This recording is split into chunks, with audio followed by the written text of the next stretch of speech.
Hello, everybody. Welcome to Creative Crit, and welcome back to not yet another adventuring party. I am sorry we are going to be doing something a little bit different today due to some spontaneous changes in plans, which is just unfortunately part of life. But a lot of the familiar cast is here. You'll see that we have got Alex, we have got Casey, and we have got Noah.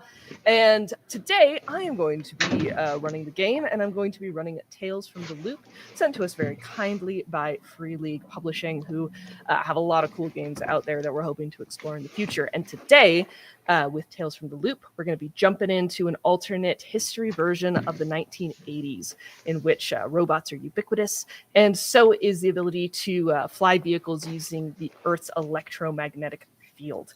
A couple other things about Creative Crits. We will be getting back soon to our more regularly scheduled programming of yet another adventuring party and Collide, which I imagine many of you are excited to return to in the near future. If you want to see more of us, and you happen to be in the Denver area, we will be at Tacticon coming up this Friday and Saturday. So join us for some tactical games and whatnot. I'm sure we're all going to have a great time. And I think that about wraps it up for the announcements to start off with. So, yes, we're jumping today into, as I said, Tales from the Loop, which is, if you can imagine, the 1980s, kids on bikes, going around, making trouble and solving mysteries, essentially fixing all the problems that those terrible adults create for the world. That's where we are. And the setting of this game is one that is incredibly evocative, especially in the art, which if you have not looked it up, there's some fantastic renditions out there that just immediately pull you into the world and the idea of it. Highly recommend you go look it up. And today, as I said, we're existing in the outskirts, at least, of Boulder City, Nevada, which some of you may know is very near the Hoover Dam. And in fact started up as a town that was pretty much just centralized around that project and the maintenance of that project and the building of that project. But in our alternate history world that we have here, it was also the site of America's attempt to build a large particle accelerator called the Loop. And their success with that project and the subsequent success of Sweden in the same project has been one of the forces in allowing a number of monumental forward leaps in weird sciences. Some of those are ubiquitous in the world today. Some are a little less common, but the one thing that's for sure is that near the Loop, strange things happen all the time, and the kids seem to be the only one that really notice and really investigate further. So that's what we're going to be doing today. Everything else that you'd expect to see in the 80s, it's all there. We're just adding stuff on, not taking too much away. When exactly it is entirely ambiguous. Don't ask me about exact dates because I won't say anything about it. All right. So, do we want to introduce characters first or just jump into it and introduce characters through the natural action of today's stream? Up to you. All right. Then let's just jump in to Tales from the Loop, The Invitation. It is deep night overtop the Mojave deserts of Nevada. In the distance, you can see some lights from Boulder City, but that's not where all of you are. No, you've, probably without your parents' knowledge, given who all of you are and your general tendencies, you've taken your bikes up along the bike paths that go up towards the mountains where in the Hoover Dam is set. You're not going to the Hoover Dam today, though, no. In fact, Owen is the one that led you guys all up here today because on one of his adventures up here, and you can explain how exactly you came to find yourself in this area the first time, you found something very interesting, and you really wanted to show your friends. And so it is that you are sneaking currently up through the desert brush Guys, towards the chain link fence. I saw a really cool dead animal up here. I think its bones are going to be up here still. I don't know if it's like a deer or like a frog. I don't know. But it's going to be awesome. You told me it looked like a xenomorph. That's the only reason I'm here. Well, yeah, that's what it looks like, but obviously it's not. Unless you're the expert. You might be able to say it is. If it is, then that'll be sweet. But like, if it's, I don't Naylor, know. let's go see these bones. Cool. The three of them walk. We have the 15-year-old Edgar Sampson, as portrayed by Noah, the 14-year-old Owen Naylor, portrayed by Casey, and the 13-year-old Matthias Przyzwolewski. Thanks, Alex. Do you guys want to describe your characters? Who's leading, and what you look like in general? The vibes that you're putting out. Let's see. Yeah, Edgar. He's a he's a meek kid. He's what you might describe if you were being cruel as a weirdo. He has an obsession with cameras and the art of directing, and so he will shove a camera in your face. Not super technically savvy though, so ends up having to take in his cameras to be repaired all the time. He really enjoys things that kind of break the norm, though, which is part of what people find weird about him, is that, if there's a dead body of something, he'll want to go check it out. If there's, somebody breaking, I don't know, if there's anything going on out in the world, he's going to kind of obsess over it a little bit that isn't normal. His obsession with films extends out into his whole life. So yeah, I think that kind of covers him. Should we do favorite song? Favorite yeah, song. Yeah. Yeah, Okay. absolutely. Absolutely. One facet of Tales from the Loop that I absolutely love is one of the things you're asked in character creation is your favorite song. There is no mechanical benefit from it. It's just to help you know your character better. I love they put it in there. So if you were to ask him what his favorite song would be, he would immediately snap back. Tears from the Rain from the soundtrack of 1982's classic cult classic Blade Runner by Vangelis. And that you would get that whole line every single time. Awesome. Like word for word, Word same for delivery. word. Yes. So, Owen Naylor is a 14-year-old wannabe goth rocker. He does everything he can to be as cool as his older sister, who's not at home, rarely is at most times. He dresses pretty badass, all in black, which is a horrible idea in Nevada. So he is sweating constantly. And typically, because of his actions of sneaking into places and just getting into tomfoolery with the rest of this gang, has a bit more dirt on him than he would prefer. His favorite song is is Manhattan Skyline by Aha, as well as anything David Bowie. Naturally. So I am playing Matthias Matt Przyzwolewski. I am a hick. I work with my dad on a little ranch up here in Nevada. We run about 160 head of Longhorn and mixed Angus. Mom died kind of out of nowhere about a year ago, and my dad is not doing good with it. So I found out I kind of have to keep the place going. As a result, don't have a lot of time for school. And when I do, it's with these leftovers and weirdos. And so here I am. Leftovers and Weirdos. Now that's an album name if I ever heard one. Yeah. Speaking of, favorite song? Burning Down the House by the Talking Heads. Heard it on the radio once, and baby, I don't know art, but I know it when I see it. Wise words. And you are accompanied as well by one more, actually, which I warned you, I almost forgot. I have one Mort.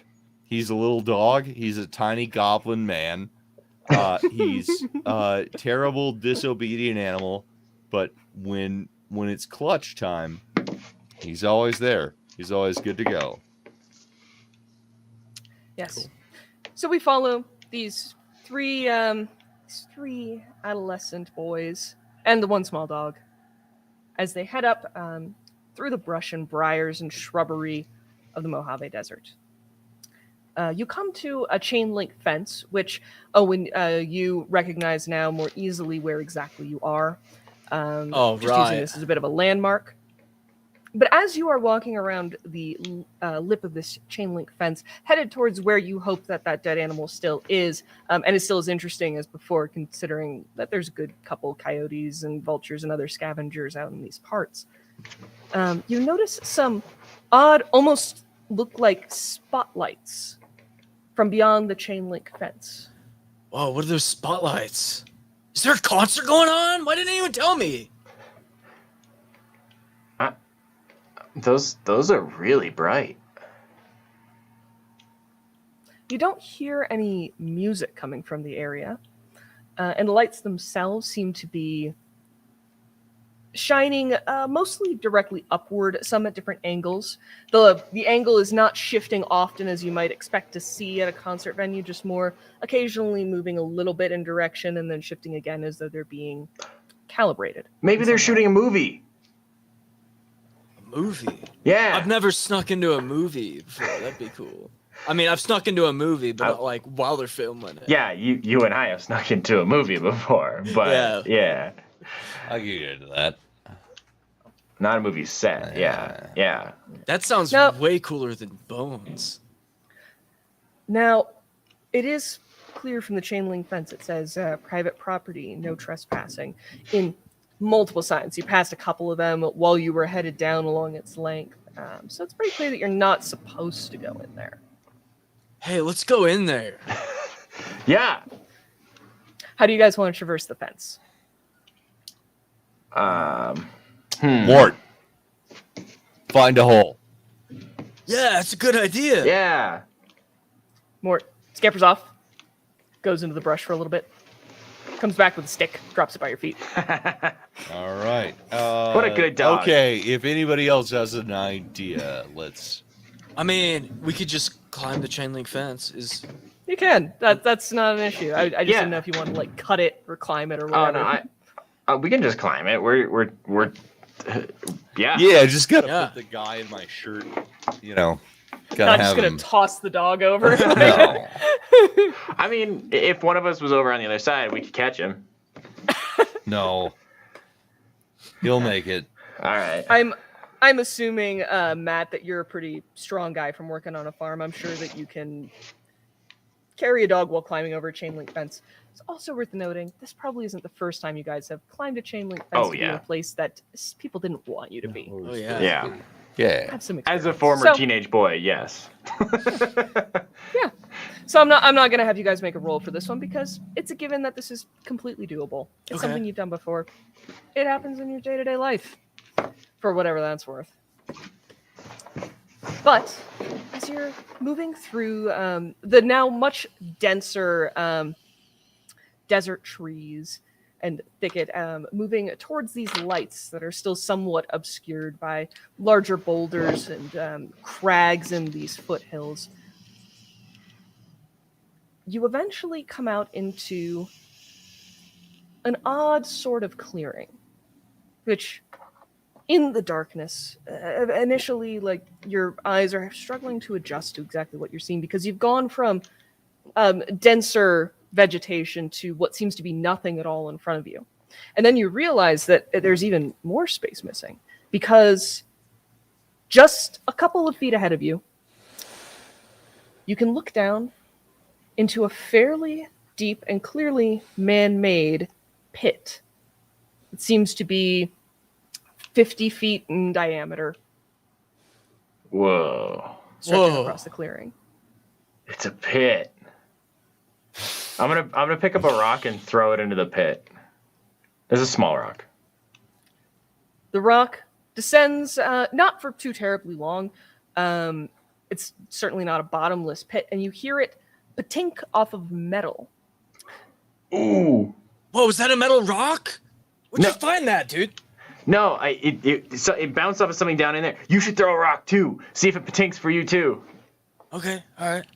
Here, Matt, here's one. Matt, you're always good at this. You should throw one too. Did you throw a larger rock All down right, there? Yeah, no, throw a slightly larger rock. Guys, Slightly larger rock. Mortal chase it. So you guys throw rocks. I'll wait. he'll go in the pit. I Matt, as you're can't looking do that. around, you can see that the spotlights that you saw earlier, they are set kind of around this clearing. They seem to be set on pedestals that were in more of the trees that you saw earlier. And there's 4 of them from what you can tell, set roughly evenly around the pit. And they are pointing straight up, calibrating slightly towards the heavens. Matt! Oh, Yo. God, he's already... I don't know if we should go down there. Come back. Mort scampers back over. He looks he seems to have lost a little bit of his jauntiness slightly. He's doing that thing that dogs do where, like, when they're uncertain about something, they don't come all the way when you call them. They just kind of stand and stare at you from a distance. What's wrong with him? Did you feed him today? No. He cocks his head to the side as though like listening. Food. He finds food. Oh, that's As you cool. look down into the pit, you can see that the walls have been actually they're not dirt anymore. There's actually been a concrete inlay set so that it is more of a perfect cylinder, at the base of which, as your eyes adjust or you pull out flashlights that you might happen to have on you, which, you know, considering that you were riding bikes up here in the dark, you probably want at least some little pen light. Yeah. You can see at the bottom of the pit is a flat metal iris aperture, which Edgar in particular would know the name of that particular design because it appears on a lot of cameras. Yeah. So, Owen, did you go down in the pit with him? There is no way to descend into the pit. You're just okay. looking down from the rim. We're just shooting down. Okay, yeah. Yeah, there probably actually are ways to descend in, but it looks like you need equipment to, like, hook into the sides and whatnot. Don't spit on it. It could be a lens. You could get it all grimy. Disgusting. That was awesome. It looks like... It kind of looks like the inside of a camera, but I don't see anything else to focus it at all. And then around you, the floodlights, the spotlights, abruptly go out. Oh. Leaving Bail. in much less illumination. And as this happens, the iris is starting to open. And below it, you can now see very clearly a lens, a massive focusing lens of some kind. Ooh. Underneath which you see a complex, strange, circular patterned array of mechanisms. And amidst them, what appear to be several elements for producing light. Whoa. Dude, what looking thing am I looking at right now? I don't know. And they start to glow, if that is indeed the word for it. They are producing something like light, something that your brain desperately wants to interpret as light. Something that moves not quite as fast as light, which seems wrong to you, as it stretches in a massive pillar up into the heavens. All the way up. I'm definitely pulling out my camera and taking video, filming this. Yes. I'm definitely hitting the dirt.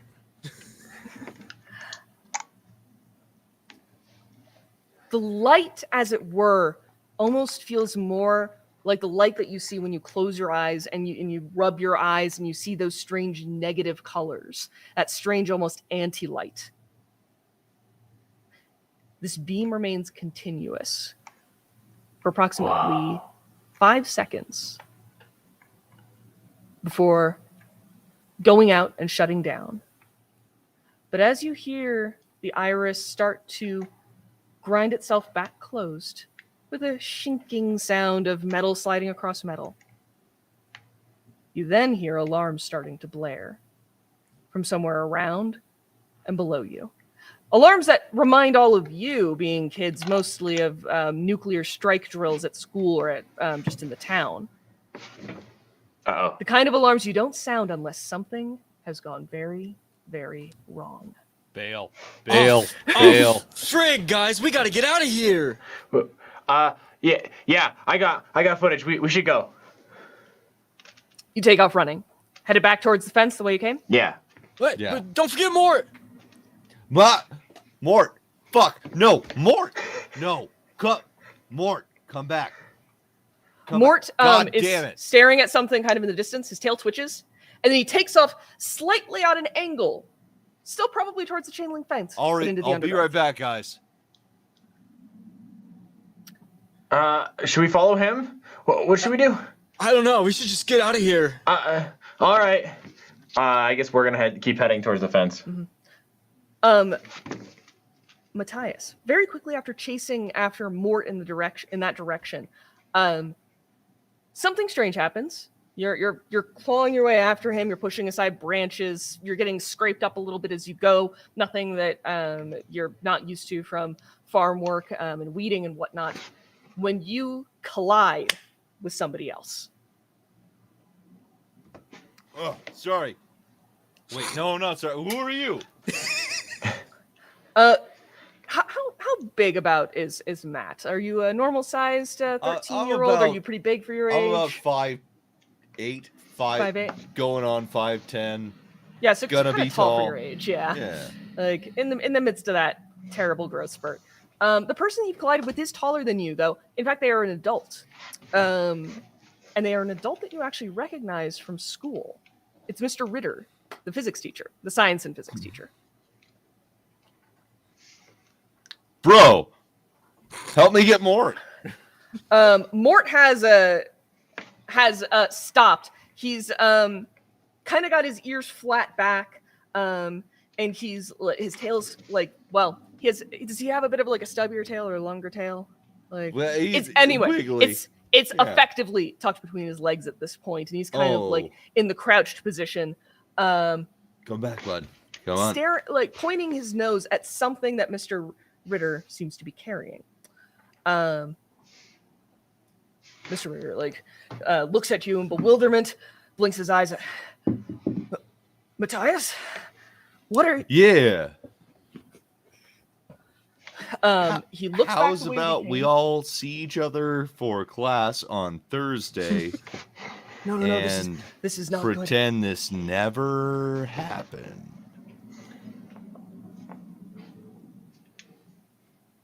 That's a no. He pulls you up. He says, "You shouldn't be here. We have to go. We have to go right now." On a step ahead of you, man. Wait. And he holds out a hand in front of you. Oh no. Hide and take this. He holds out to you the thing he was holding, which appears to be a rectangular, about the size of a piece of paper, thick piece of, you think it's stone or metal? Touching it does nothing to clear this up. It's entirely matte black with no other features on it. Bro, you taught me about the radium girls. I don't want any of that. No, it's... He closes his eyes.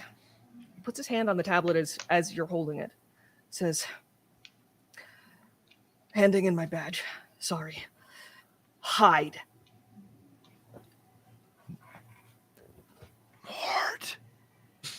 Mort, for once, is listening and is willing to join you, hiding in the brush and briars. Mort, In the distance, think we're about to get cancer.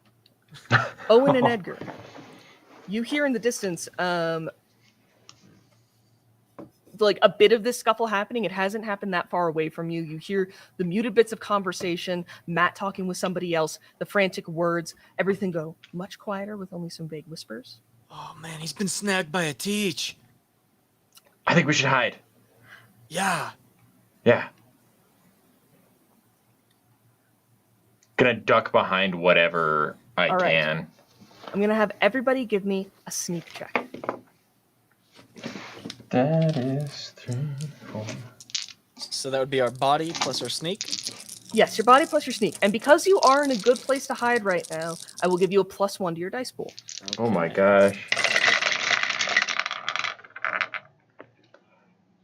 And you've succeeded. I just rolled 8 dice and got 1 6. So I got That's what one. you need. That's what you need. I just wanted that to be known that that was how many dice I had to roll. Wow. That's this game sometimes. it is definitely interesting to look at the statistics of how this stuff works. In fact, on 8 dice, you have a 77% chance to succeed. I have a little table right here. They include it in the book. Nice. Yeah. Matt, you got a roll for me? 1 second here. Let me clear. Let's see. 4 for body, 1 for cell. All right.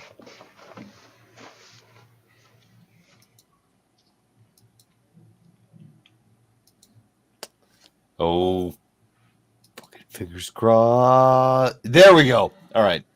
Got it? 1 on 5. I think I had 7. Yeah. Wait. How many dice did you roll? What? Did you roll a 6 on any of those dice? Oh, sorry. I rolled 1 6 on. That's okay. All I need to know is you got that success. So you've all Yeah, I got 1 succeeded. success. You've managed to tuck yourself in amongst the shifting shadows and darkness of the dead night of the desert.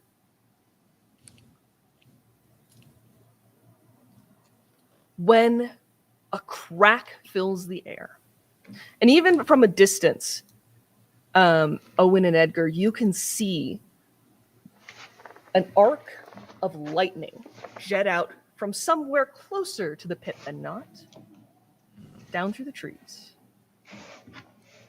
And you can hear someone cry out. Closer to this, Matt, you can see Mr. Ritter, who for an instant, before the lightning hits him, looks as though he knew exactly what was going to happen. And you see it strike him in the back. You see him crumple over, his muscles spasming as the electricity continues to spark along his frame. As your heartbeats begin to dull in your ears, you can hear the clomping of heavy feet crunching through the dry twigs and plant life. You two see the approaching shapes of, and the 2 perfect gates of what you're going to guess to be robots. And they seem to be carrying rifles that, to go by the spinning or the spring of copper that is still slightly alight, some sort of electricity rifle. And they're marching through towards the spot where it struck. Are these like kind of android-y robots, or like big RoboCop-y robot? Not like RoboCop, but like the robots in RoboCop, or like what do they look like? These particular ones, and as they come closer and they move by you, and there's that moment of just like, oh, are they gonna step like a foot to the left? They have these kind of round-ish, like almost oval shaped with a flatter top, and very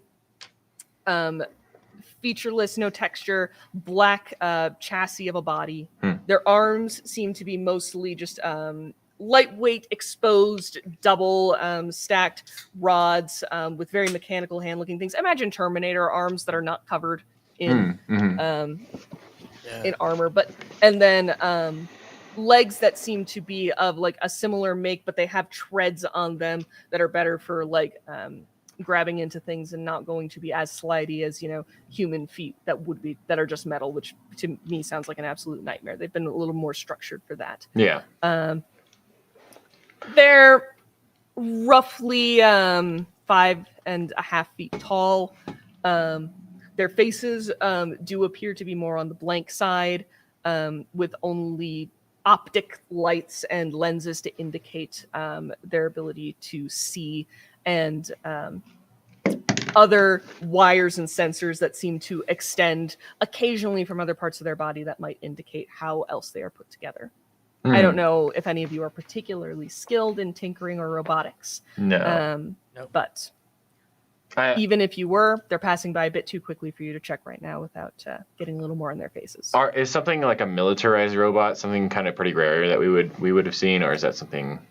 It is rarer, but this does fit the description of what you always imagine those to be. Like, these don't look like the, what are essentially like slightly more advanced Roombas that like go around and help manage household tasks, or the like arms that can hang down from your ceilings to help do cooking stuff. They don't look like the crosswalk guards that are essentially poles that have extra arms and can kind of extend over long distances to grab someone who's about to be hit or stop a car. These look like they were built for protecting something or killing it. Or stunning it in this case, which is something that really only Matt would be able to see at this distance, because he can see that Mr. Ritter is still moving. He doesn't seem to be dead from that electricity shot. Oh, Ed, man, this is heavy. What do we do? Where's Matt? We got to get Matt out of there. I don't know. Maybe we could try and distract them. I don't know. They look like they're headed over towards him. Matt, from where you are crouched, you see these imposing robots, as I have described them, approach and pick up the still twitching body of Mr. Ritter, who seems to have managed to hang on to consciousness through some miracle of resilience. And now one more human finally enters the scene. You don't recognize her. She's not one of your teachers. She's not someone from the town that at least you would have had a run-in with before. Perhaps anyone. She looks like a scientist, though. Or at least your archetype of a scientist, given that she is wearing a long white lab coat, has glasses, has her hair done back neatly so as to stay out of her vision. She is wearing more sensible shoes, though, for actually being outside than you might have been led to believe scientists wear to go by any movies that you've watched that include them. She has a slight disappointed smile on her face as she comes up to Mr. Ritter. Well, then. That was ill-advised, don't you think? Now, where did you throw the tablet? Mr. Ritter stares up at her. I'm not telling you anything. Listen, I destroyed it. Threw it against a rock. And listen, we made a mistake. The visitors aren't what we thought they are. She pulls out a smaller, more common handheld taser, jabs it into his side. He spasms again, lets his head hang over. You're not sure that consciousness maintained through that. The radio that seems to be hanging from her belt crackles. You hear a voice come through, asking if he was found. She holds it up and responds, "Oh, he's been found, but it seems that he's done away with some of our more valuable goods. But it's fine. I'm sure that we can reconstruct the key and perhaps even the doorman from his brain scans. We'll bring him inside. Get the machine up and running. We need to work fast if we're going to make sure our guests aren't getting antsy." And with that,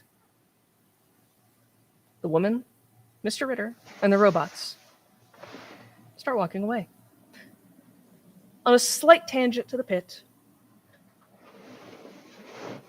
seeming to notice you not at all. Matt! Oh, Matt! yo, hey, He's alive! yo, We'll hustle on over to him. Ritter's I think some you're kind muted. of On our agent, end. some kind You're of muted. Yeah, guy. we can't hear you, buddy. You're muted. Nope. The viewers can probably hear you, but we can't. Yo, Ritter's some kind of government guy. What? It's like an agent. I wouldn't have pegged him for a G-man. Yeah, I know. I thought he was a loser. I mean, They're working on shit. They're talking about like visitors, visitors. Who would come Like here? aliens, Like Russians? aliens. Mort. Hey, stop. Come here. Mort is kind of like sniffing and kind of trying to get up your leg, and he's whimpering, looking at that tablet that you were handed. The black, maybe stone, maybe metal, featureless, matte object. What is that? Surprisingly light. Anybody? I don't know. He gave me this. Want to take a shot? Every time you blink, there's something odd about it. It almost looks like in your vision, there's like a bright light spot. You know, like you've been staring at a lamp for too long. Because every time you're closing your eyes, you're just seeing this brief flicker of light. It hurts my head. That's And if you close so your eyes weird. for longer, there's something odd. You can see something. Almost as if there is still some three-dimensional space in front of you, not just the backs of your eyelids, in which you can see where the tablet is due to the shape of a handprint on it. Can I take a Glowing tinker check? vaguely blue. Can I take a tinker check at it? A tinker check. Most certainly.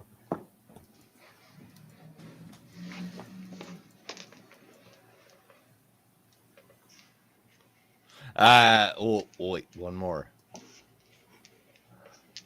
No, fail. You have never seen anything like this before. You hope that it's mechanical or some sort of solid state, who knows what, but you can't figure out how it is producing that light. And you, in the midst of this, the only thing that you can think to do is to match what you saw Mr. Ritter do and place your palm flat against the spot that's behind your eyelids, glowing a faint blue. Whoa, careful, man. Man, Careful, I don't know. man. But I do it anyway. As Matt places a hand on the tablet, there's a radius around him where it seems from the ground, a pillar of pale blue springs up and spirals upwards. You two, who do not have your eyes closed and are not looking up at the tablet, look up, and for a brief moment, your vision shifts. Your concept of the sky shifts.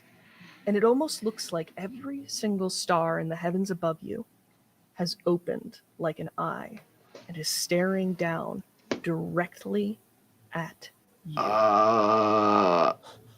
And then the vision's gone and the sky is normal again. But the sense of being watched is not.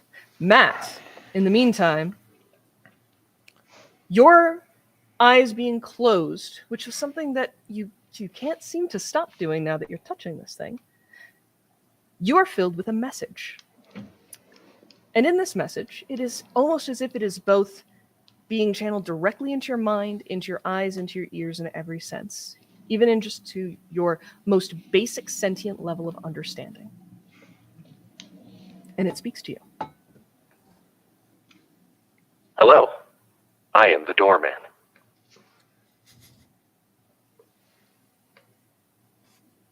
Howdy, I'm Alex. Matt, fuck.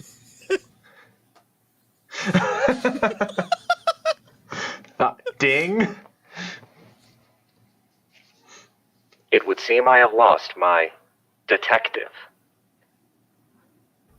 When the word detective is spoken in your mind, you can almost imagine it as a word in all caps surrounded by square brackets, almost as though it is less the correct word for this and just the word that your mind is supplying to fill a space of understanding. Matt, what's going on? Who are you talking to, man?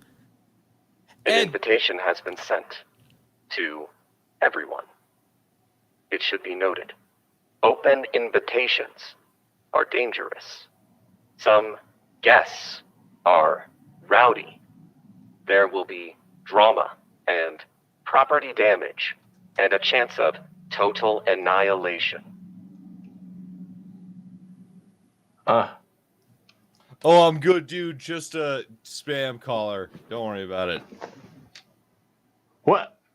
How are you taking a call in the middle of a field? Ed, did your mom put something in that Kool-Aid?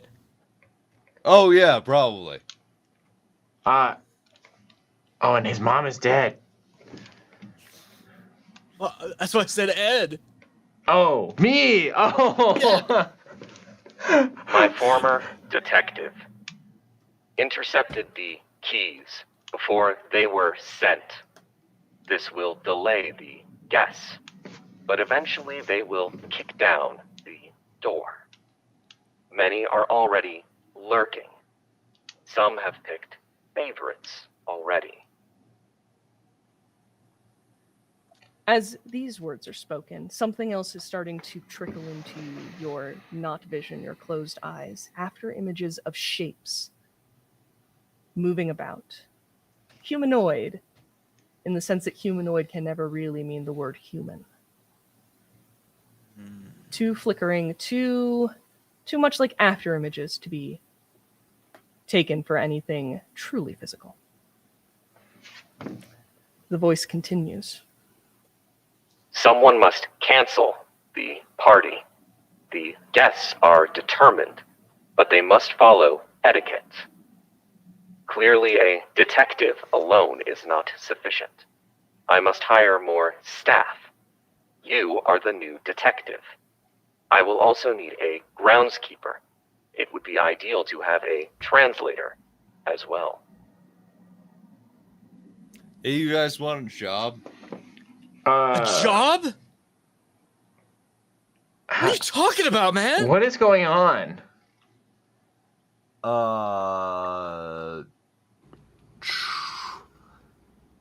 Seems like there's a guy who's gonna pay us to groundskeep and I don't know, like chore. Are you doing okay, Matt? Not that great. I've been better. Matt, open your eyes. You can open your eyes now. Okay. Are you?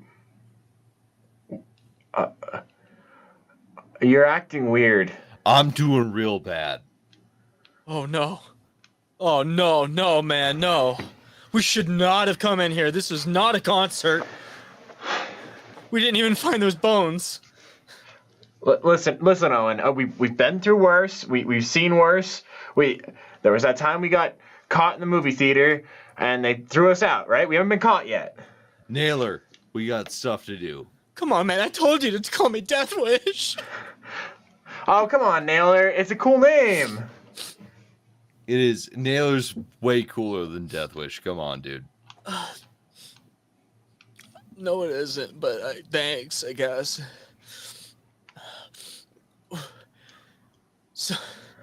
So, what happened, Matt? You had your eyes closed for a while. Then you asked him Talk to a guy.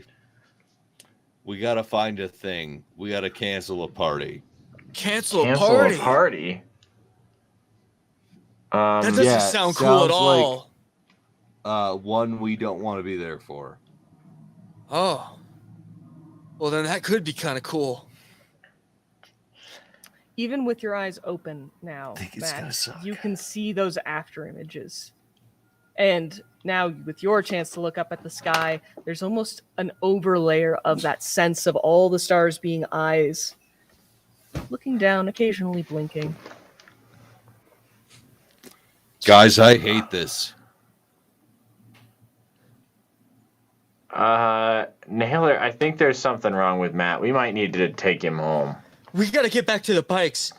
But I'm not feeling that great myself. It's fine. It must just be an optical illusion, right? You're seeing the stars, right? Yeah. Yeah. It's gotta be just an optical illusion. Come on, let's get back to the bikes. You know, lenses like that Fair. we saw, they're really big, and they can cause all sorts of weird optical things. Ed, Yeah. you've seen like every movie. Yeah. Does any of your movies line up with anything Matt's saying right now? I don't know. Jobs, parties. I don't know. I'm not sure. Visitors. I'm struggling. I can't think of anything. My mind goes blank when I get stressed. Visitors, jobs, parties. This sounds like stuff for adults. It does. It really, really does. Ugh. But you're thinking a lot about wanting to go back to the bikes for sure. I think, or thinking about that path of getting there. And something odd is happening as you do, in which you have a full awareness of that space where the bikes currently are. Not as if you're imagining where you left them and at the point that you left them, but you have a distinct visual, including the visual of the raccoon that is currently sniffing at one of the bike tires for the little bit of roadkill that one of you ran over. The bikes are not nearby. The bikes are on the other side of the fence in the far distance. But you can see it very clearly as though you were there. Matt? Mort. Go get him.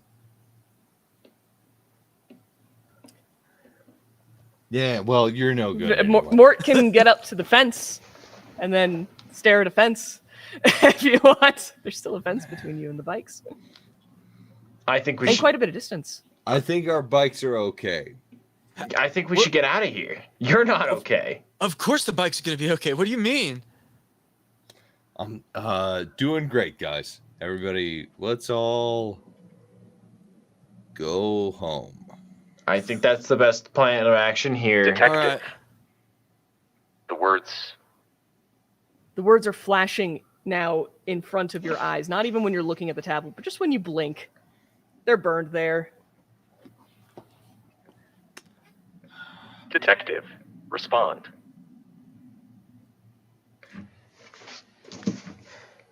Affirmative. What? Excellent. Have you located a groundskeeper or Negative. a translator? Negative. Matt? Understood. Use your new senses to locate one. You're the groundskeeper. You're the translator.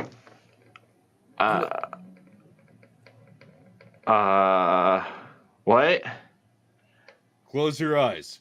Close. I'll Close your close eyes. my eyes, yeah. Okay. You can see the handprint has once again Head appeared. hurts. The hand. The handprint on the tablet. I'll reach out to it. Matt, which one did you say that Edgar was? Edgar's the translator. Okay. Edgar's the translator. Yeah, I'll touch it.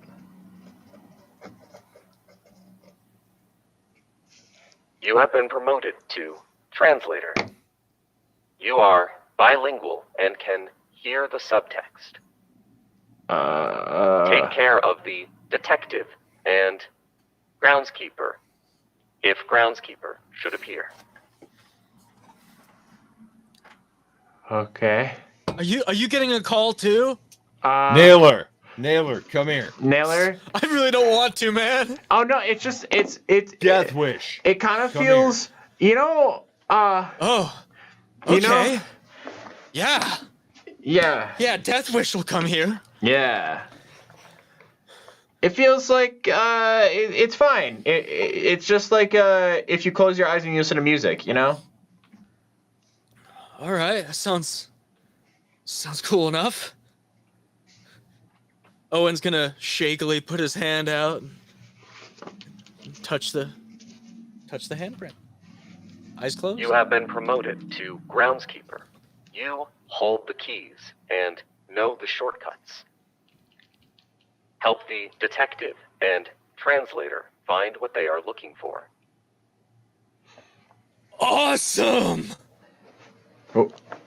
So, Who's this? I am the doorman. I manage the door for your manor. The word manor reverberates with many other meanings. It seems to mean home on the most basic level, but not just your home.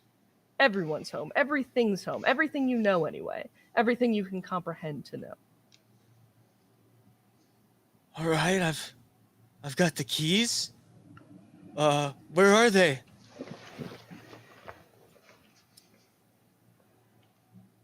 You hold the keys, always. Good, because I left my house key at home. nail it. All of you are now able to start seeing those after images around you. Not doing great, guys. So guys, I think I speak Spanish now. What? Yeah, it said I'm bilingual. So, sí. Dude, that's Spanish! Yeah. Yeah, you definitely think you speak Spanish for the moment, anyway. Are they? You should learn German! Learn What? German! Las Vegas. Burrito. Detective, follow the clues. Locate the place from which the invitation was sent. Cancel the party. Cancel the party. Cancel the party. Cancel the party. Invitation is sent. You mean... Does anybody see anything? Is the doorman talking about where this came from? I don't know, man. How will me knowing Spanish help cancel the party? Okay, Shut up. he said I have the keys and I can find the shortcuts. I'm already good at finding shortcuts. That can't be too hard. Okay. I'm gonna start looking around. Well, looking around, you know the way back to the pit. You know well, Matt, I should say, knows the way that the robots, Mr. Ritter and the science woman headed off towards. Okay. And you all now have fairly clear visuals of these strange after images moving about, all headed in a relatively similar direction, but they seem to be mostly looking around curiously. Some of them are even looking at you curiously, and the ones that notice you looking back seem even more intrigued. Not in a way that makes you feel entirely comfortable. Oh man, I do not feel entirely comfortable right now.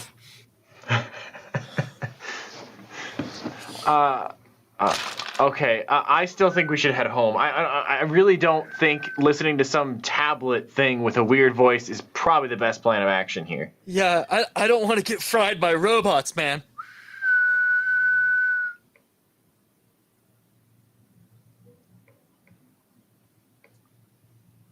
Mort. More dog comes up. New dog. He's right over there, bud. Go get him. Are you talking about the raccoon? Mort stares, and then in the way that small dogs do, runs off in that direction. Guys, come on. All right, let's go. Are we going? Where are we going? We're following Mort. Oh, He's the only one that doesn't seem affected by any of this. I guess so. Okay. As you walk along, are you making any attempts to not get close to the after images, by the by? Yeah. Yeah, I guess Okay. just naturally I would. Yeah. Just no, thank you. Not touching them. You eventually get back to the fence, where Mort is attempting to dig, it would seem. Oh, come on, bud. Let me help. I'm gonna go over and I'm gonna try to pry up and lift up part of the chain link. As you do, it's almost as if the chain link was already cut here. So you pull it back, and it just comes aside. Whoa. Oh, this would have been way easier. I wouldn't have had to rip my mesh. Looking at the links, it Your looks mesh like looks they've great. been rusted through to the point of breaking in some places. You are not sure they were when you were first looking at Mort and him digging at that spot. I don't think this was the way it was when it was before. Yes. But let's take it. Yes. All right. Same. Come on, guys. Head on through.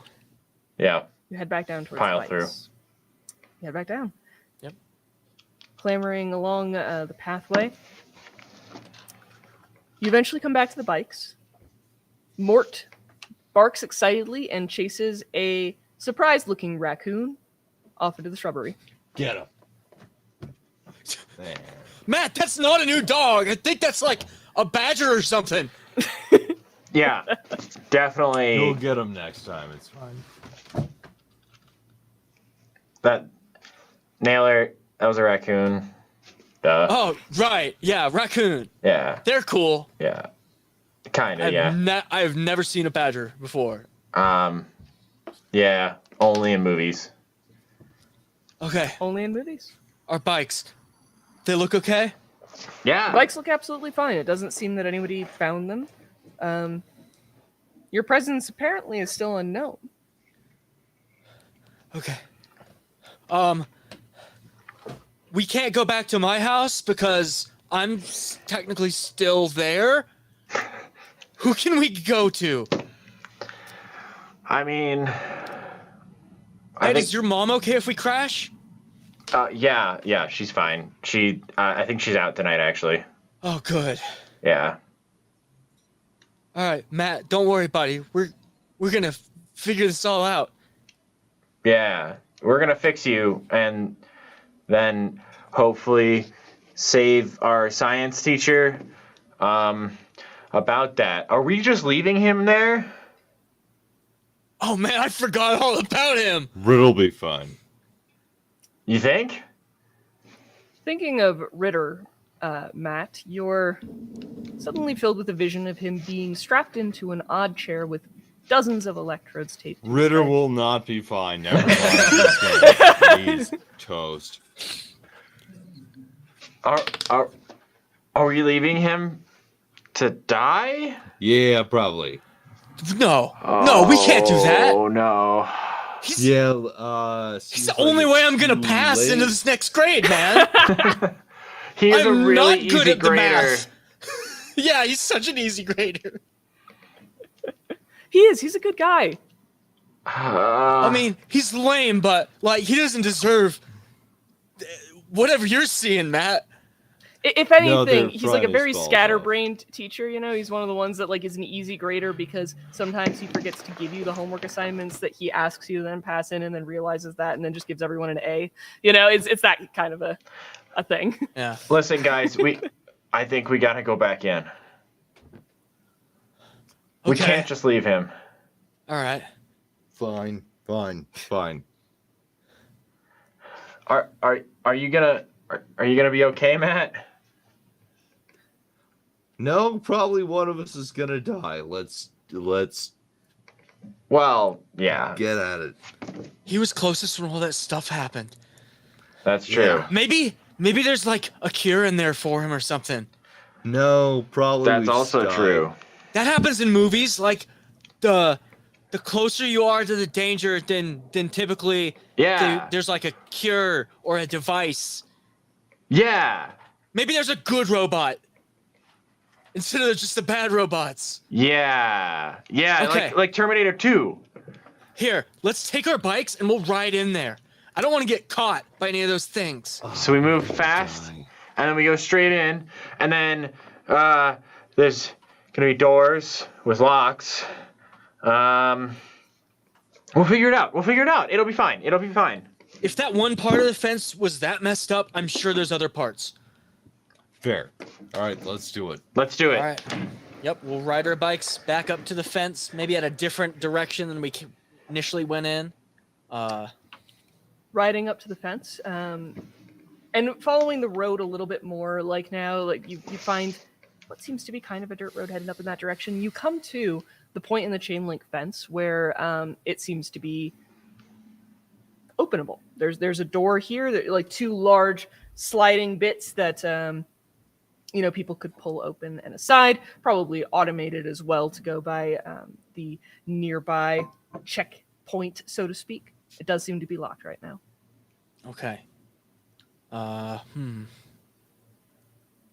it's openable, but it's locked. Hit it. I think you should try it. Hit it. Okay. You have the keys, right? That's what the tablet man said. So, like, I don't know.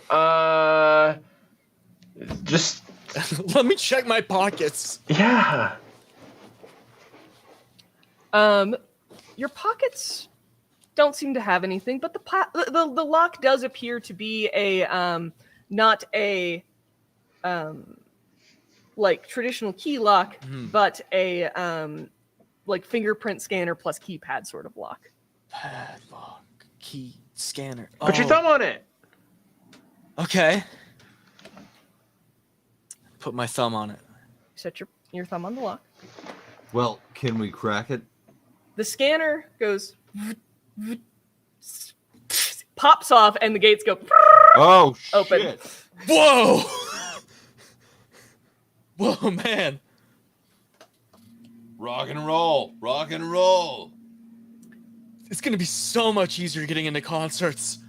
Oh, Okay, everyone quiet. Let's go. Ride our bikes on through. Oh, wait, guys. Take the baseball cards out of the bikes. Oh. Yeah. Yeah. Crap. Now, how are you approaching along this way? Do it quietly, kind of like, kind of hunching down. Yeah, on the bike. hunched over, like. If it gets too close to where any commotion is, we could always ditch the Yeah, we'll bikes ditch- a bit closer. Yeah. Just the idea was kind of having them with us for a quick getaway. Yeah, absolutely. Matt, you know what you're going to come up to before you get there. The road will end slightly, and then you will need to turn. And you will need to walk along what appears to be a bit of a cliff face until you reach a slightly hidden crag in the rocks that you know goes into a door. Mort.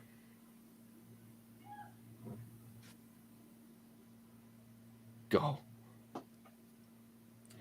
You want Mort to go first? Very first.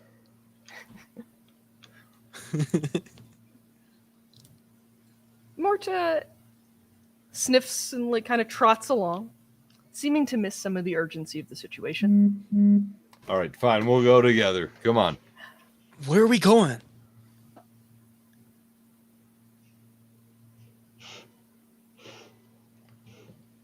All right, so like I walk in with him.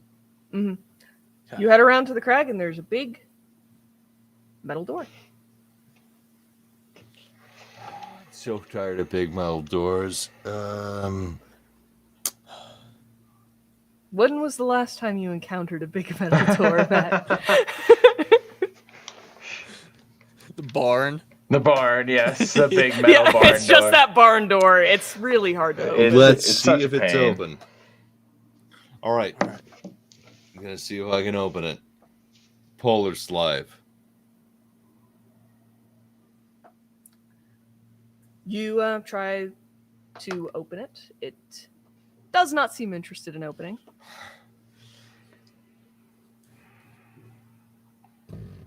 I don't know if you could physically open it, dude. You're only 13. Yeah. Maybe there's like another one of those scan pads around.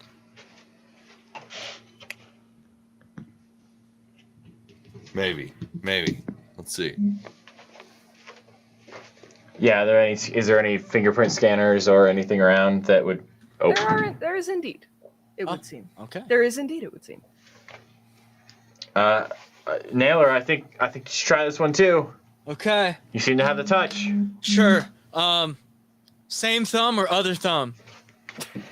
Uh, I'm kind of interested if the other thumb does the same thing.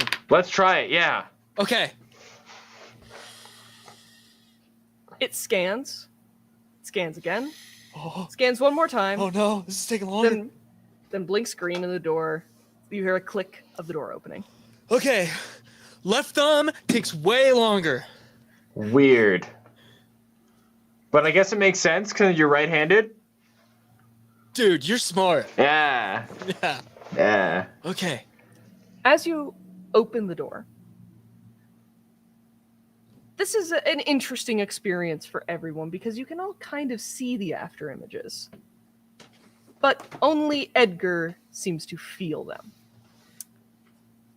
You see, as you had approached the door, there was a bit of a queue forming behind you.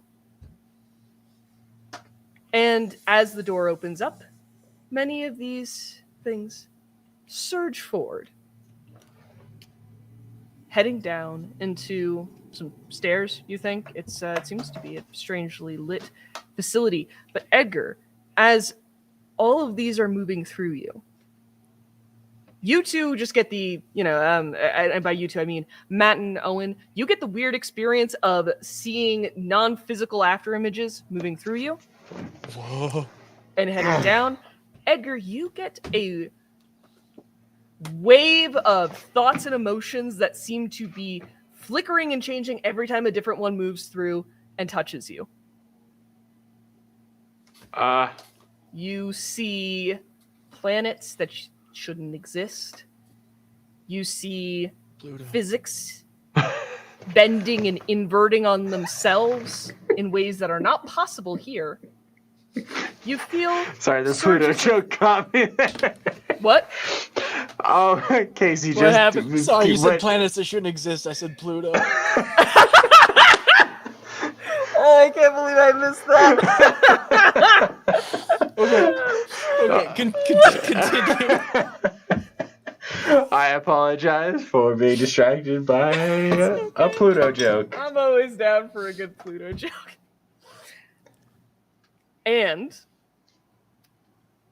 you feel emotions that accompany all of this. Intense curiosity, strange levels of authority. Some of the emotions you would equate to similar to when you are going to somebody's, to like a college frat kid house party.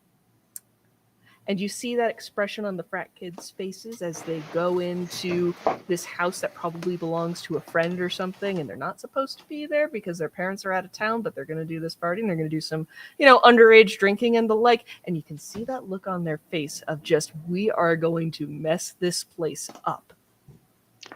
I feel like a European explorer with a unfounded sense of authority and a weird sense of curiosity about random things. That's a really weird thing to say, man. As you get swept Thanks. up into these emotions, some of them overlaying your own, it's almost as if you are at, say, one of the concerts that Owen has brought you to at some point, getting swept along with the crowd, almost like into the mosh pit. And you find yourself going forward down the stairs with them. Matt and Owen, Edgar kind of slumps over forward, eyes closed, nearly collapsing to the ground. No, unless you whoa, catch him. whoa. Hey, buddy. Whoa, catch Hey, him! buddy. Edgar, Ed. you are moving down into this facility. Yeah. Ed, Walking on down. dude, wake up. Ed. I'm going to slap keep his walking face down a in the bit. facility. You head down the stairs, and you stop short as you see two of those robot sentinels. Oh. They seem not to notice you at all. Gonna kind of wave my hand in front of them. All right, I'm going to go ahead Nothing. and pull my belt, put it around his neck. How's that gonna help, Matt? Keep him here. Hey. Oof. Ed. You Should can hear Ed, like as this is happening, you're like, you're waving in front of the robots. You're like maybe snapping your fingers a little bit, and nothing is happening. You can hear kind of like an echo, like distantly in your ears. Oh, it's almost kind of like if you've ever had like conduction headphones where they like just kind of reverberate into your bones. It's like that, but you can hear Owen and Matt calling your name and asking if you're okay. Everything that they've said, it kind of sounds like that. Yeah, I kind of realize that they're not with me, and I've just been kind of like wandering forward. Yeah. And I look back and start to wander back towards where I last saw them. When you get up there, you see them looking at you, but not you, your body, slumped over with a belt around its neck, being held up currently by Matt. That is inadvisable. Oh no! All right, overdid it. We need a pillow, man. This is just gonna strain his neck more. Are you just slapping him in the face? Yeah. You can kind of feel a dull pain. Dude, stop it! Can you guys stop, please? I don't hear anything. Guys? You don't and you do. If at any point in this, again, you blink, you can see now, especially Matt, can see the after image. Similar, but very distinctly Edgar, standing nearby, looking at you guys like, what the heck is going on? All right. Look, I see you. Owen, Still you need cannot you see here that. on this Oh, level. You cannot see that. right. But Matt at least can see the astrally projecting Edgar standing nearby. Dude, stop it! I'm gonna hold you back from slapping him more. One more. Give me one more. No! One. I can't Come even on. count how many times you slapped him, man. I All know right. he I talks gotta do about- one more. Ah! I don't... Yeah. His face is too concussive. You're gonna make a loud noise. I can heal him. You can't even heal yourself right now, dude. You're like my sister when she gets home at 3 a.m. Okay, Edgar, what do you want to do? Yeah, I guess I'm gonna try and like go towards my body and see if I can do anything to it. Touch it, move it, get inside of it. You can absolutely go back into it. Okay, yeah, I'm gonna go back into my body. Your face hurts so much. Ow! Whoa, man, it Ah! works! Matt, you're a genius! No, it didn't. It didn't work. You guys. Yeah, one more for. No, thank you. No. Matt, Ed, what's up? You okay? we gotta talk about your problem-solving skills. Oh gosh. Hey, look at me. I am. Is this your belt? Ow. Okay, yeah. Dude, You're welcome. put that back on before your pants fall down. I don't want to see that. Yeah. Nobody wants I've been to see called that. by God. Like, is that what you think this is? No, but it was fun. Ed, Matt's losing it a bit. Yeah. Ed, are you okay? What happened? I think I like astrally projected. Have you ever like watched TV late at night and there's like these weird people talking about like strange things on the public access? I think I astrally projected down the hallway. Whoa. You mean like you were here, but you weren't? You were down there. Yeah, and there's robots down there and they did not see me. There's robots. Okay. That's Okay, like do you think the physical assault was helpful or hurtful? I'm gonna give a no on that one. We'll put a pin in that and we'll come back later. Yeah, my face is probably gonna hurt for a while now.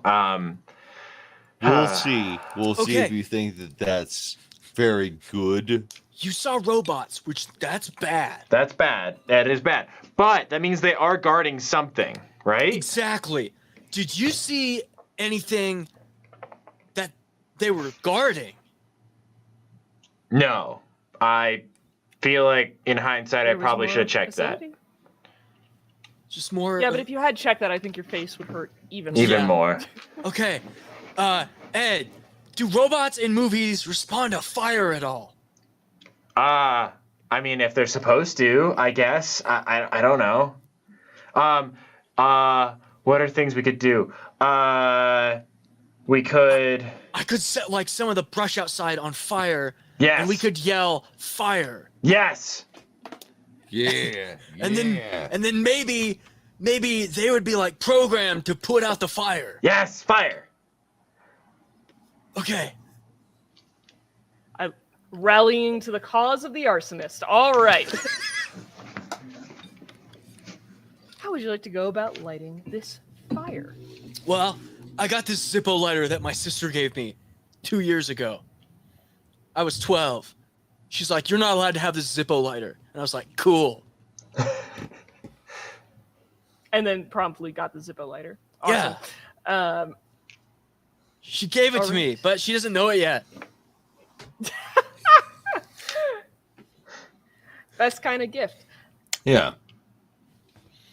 All right. I think I'm going to have you. I Yes? bet there's a tractor I could steal and punch a hole in the gas tank of. Just run the whole way up. I don't know if there's a tractor on this particular plot of land since it's locked out. It's fenced off. Yeah, unless it's like yeah, you're right. a military tractor. Yeah. Not a bad idea, but not the right time, Matt. Just like slapping our friend Ed. Not a bad idea, but not right I now. could do that more. Can I vote that we don't do that at all now? Yeah, Yeah. I think we tested that out enough. Just Just like didn't my work. thumbs. Yeah, All we right. did test the thumbs. All right, so I'll sneak outside and I'll light a fire. When they come up the stairs, you guys should actually walk down there. And then I'll try to sneak back in.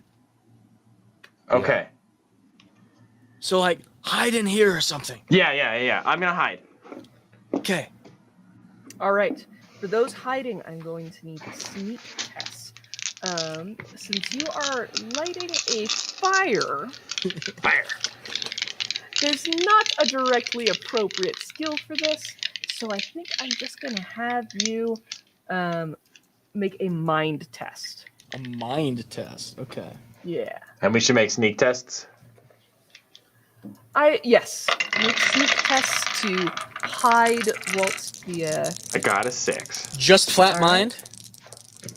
unless you want to argue for a specific skill to go along with it, there isn't one. I that mean, exactly maybe goes along mind with it. with investigate, determining like I'm not trying to like set the whole brush on fire, but like just find a section of brush that's like kind of surrounded by some dirt that would be visible enough. All right, you've convinced me. You've convinced Okay. me. Yeah, you can do an investigate test. And to, then does the Zippo lighter help at all? Yes, I think that having a source of fire it definitely gives you a +3. And I will say that because it is a desert and you have fire, you will light something on fire. The question is whether or not you take consequences from that. So if you don't get a 6, the fire's still gonna happen. And my parents will hear about it. Okay. Yeah, I'm sure that's all. That's the worst thing that could happen right now. It is, yeah. The absolute worst. Okay. I am good at lighting fires. That is 3 6s. Whoa! Whoa! Okay, that is some extra successes. Now, when you're doing that with investigate, you get to ask some extra questions. Any additional? So the examples they have in the book are what is, and this is for finding things. It's Okay. like what is hidden here and where is it? What does it mean? What has happened here? How can I get into / out of / past something? What threats can I perceive here? Where is it at? Similar questions like that. I think that you can ask. Rules is written 5 questions. Wow. Okay. What would keep the robots more preoccupied with this fire?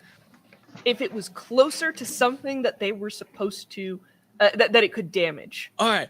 Say one of the, you've noticed that there's some satellites, some little, dish satellites, or the spotlights that you saw earlier. Okay. I don't know if this is a question or more of an action. Can I take some of the fire and move it over to that satellite? Yes, you can definitely pick up a burning branch and throw it at a satellite. Okay. What the heck is this satellite supposed to do? You have, it is hard to say. You think that it probably has something to do with GPS or communications or both. Oh. It has a lot of wires coming off of it, though, so the chances of causing an electrical fire in addition to the normal fire are pretty high. Ooh, fire. Okay. Where did that raccoon go? Do I see it from up here by this satellite? You do not see the raccoon nearby. Okay, good. There There's a bird I don't wanna- sitting in a tree nearby. I don't want to burn the raccoon. Hey, bird, get out here, bird. If you go up to it, it eventually flaps away because it doesn't really like being approached by a random human. Okay, I've got one last question. That's Yes. 4 questions. Gotta make sure to use all of them. Yeah.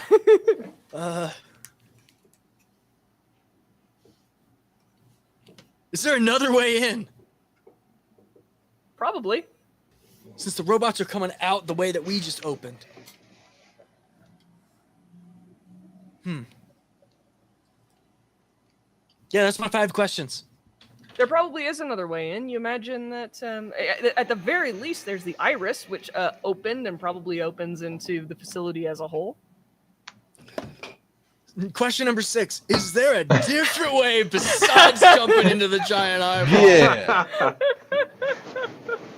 All right. Yeah, so while they're hiding, I'll just be spending my time trying to evade notice and get back into the complex. All right. You light your branch on fire. You get it going. What good? Are you doing, as I said, and like tossing it at one of these satellites? Yeah. No, I'm tossing it up there. All right. It's not long before the fire starts to grow, and you smell the acid burning of components, rubber, and Ooh, other that's- things that are not Hey. supposed to be on fire. Buddy, let's go. Well, we gotta wait for the robots to come there's out. like now a fire alarm style, like high pitched ringing that's going off nearby. And since you succeeded very well on that, I think the Don't robots from the love it. front do come out. They go over, their arms retreat inside them, come back out, and they start spraying what appears to be fire extinguishing substance all over the fire as best they can. Okay. You have a window of opportunity now. All right. Now I just have to trust that Ed and Matt can get down the stairs and find the teach. Yeah, I'm gonna start heading down the stairs. Same. You head down the stairs. You go down exactly the same corridor, realizing that now Bro. your steps are much more echoey on the metal, almost catwalk-like floors that seem to have been set up here. But eventually you come to much more sound-absorbent concrete. The facility is lit economically, which means that it's not perfect brightness, and that the lights themselves leave quite a bit to the aesthetic imagination. Teach. And the room that you've come into is rather larger than you expected. And it seems to branch off into multiple other areas. We should probably be quiet while we're sneaking. I don't know if he's gonna be able to answer us anyway. We should probably quiet what we're saying. I'm sorry, you're right. Mocking is not probably the best idea. Yeah. I'll go left. Okay, I'll go the other direction. I'll go the other. Yeah, sorry. Still not helping. Matt, you good? Hearing the voice of God has really disturbed him. Yeah. That's fair. Yeah, so you said that there's way to the left and then a way straight. Is that what you said? Well, more than that. Okay. You seem to have come out into a chamber that is a bit on the larger side and has multiple branching hallways that go off of it. The ceiling in here is slightly more vaulted than the lower ceilings of the corridors you were traveling down to get here. What look like worksite lights have been attached to the ceilings in various spots. And there seems to be just some general larger insulated bundles of wires that run down some of the pathways. It's a combination between an active construction site and a laboratory. Oh, okay. Yeah, I guess I'm just gonna try and look around to see if there's any indication of what direction he might be hiding, or not hiding, but be taken away to.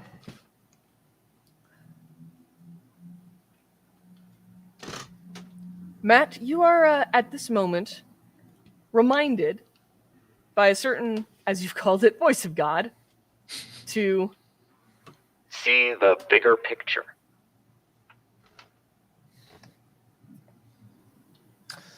Okay, ready when you are.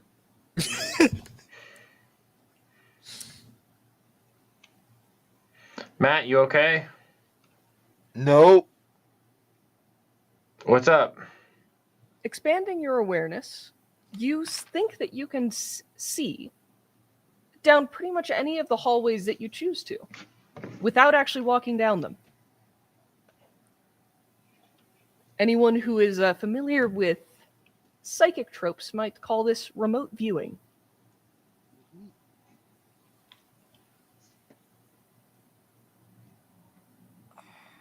That face.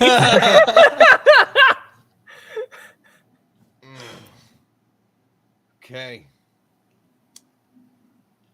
For instance, at this moment, you know that there are a couple of people in white lab coats bustling down one of the hallways to your left, chatting about something rather frantically as they come towards this chamber.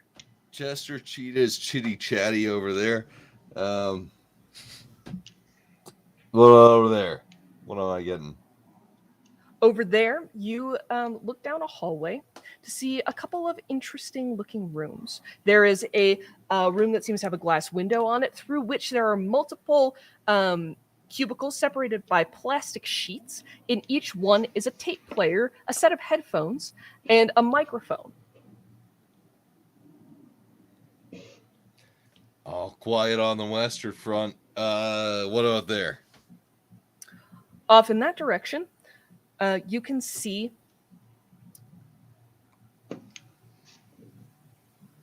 a server room that seems to be filled with giant computers with a massive amount of computational power. Even you wanting to know more about machines is probably enough to know that that size of computer is definitely doing some massive calculations. There also seem to be plenty of computer screens open.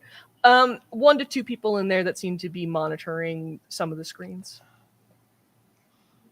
Ah, man, we should definitely we should go that way. We should go to my left. First place I saw. Sorry guys. I'm gonna throw up real fast. Be right with it.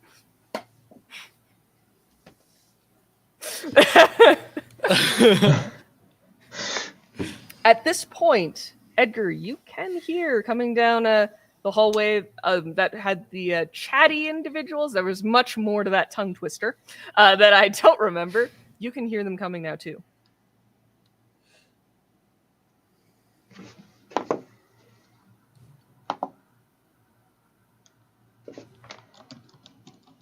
You're going to run off towards the direction indicated by Matt. Going to carry him with you. Going to wait for Owen. What's the plan? Yeah, I think that we should go down.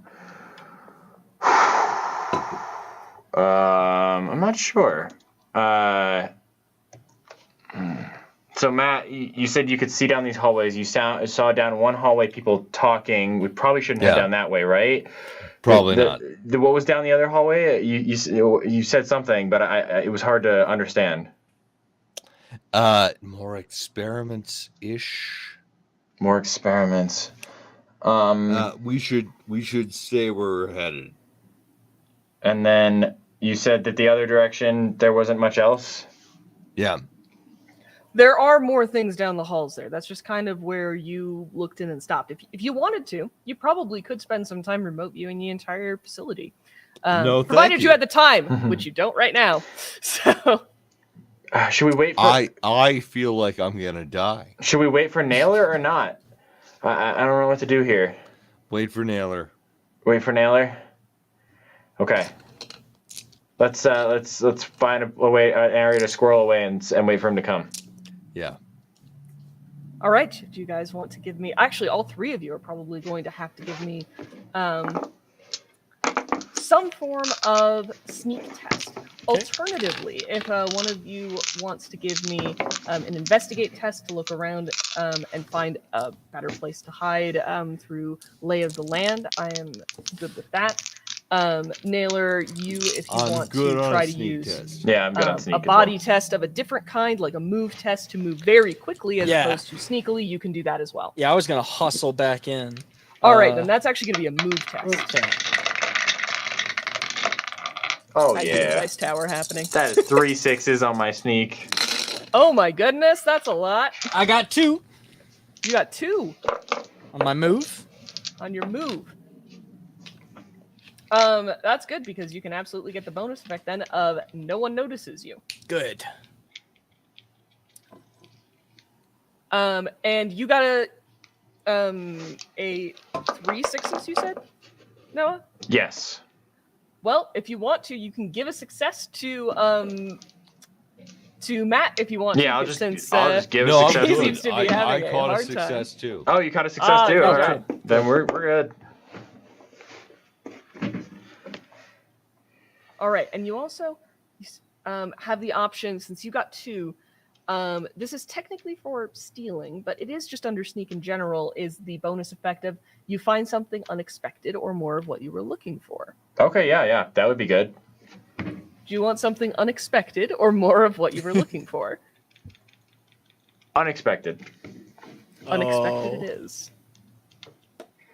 I like to live dangerously. Where you two seem to have secreted yourselves is a utility closet. Inside of this utility closet, which goes deeper than you thought, there appear to be spare parts for the robots. At first, it's a bit alarming, but there's no active ones in here. This includes what appear to be empty headpieces and chassis. Oh. Are we gonna Star Wars this? Are we gonna Stormtrooper armor it up? Yeah, I'm gonna see if I would fit into one of these. Is a main control unit like chip somewhere in the headpieces? You can see that the headpieces are more covers for what look to be exoskeletons, some Okay. of which are hanging, again, alarmingly, from the wall nearby. Yeah, Gross. I'm definitely gonna see if I can fit into one of these. How tall are you? I would be. What is average? I don't know what average height for a 15-year-old is. I'm tall. 5'5", something like that. You fit. They are, in fact, you can, it seems, with some effort, manage to lock one of these in around your head, if you want to. But in order to get that to work, you might need to set it up so that you can properly see through the, because they use lenses. Yeah. So They use camera lenses. I'm gonna try. The chassis of the body part fits just fine. There is a slight issue of your arms and legs not exactly looking robotic. However, it's dimly lit enough in here. It's dimly lit enough in here that you think that if you just, keep your arms relatively close in, maybe, tape some of the metal bits to it. It might work. Okay. Yeah. It might work better than not. I'll give it It's not perfect. I'll give it a try. It might add one bonus die to a future test or something that. Let's. If you wanted to put it another way. Yeah. Let's. So I'll fashion in order to make it so I can see through the lens, I think what I'll actually do is if there's any way that I can pop out like any backplating that's on there, and then there's just the lens left.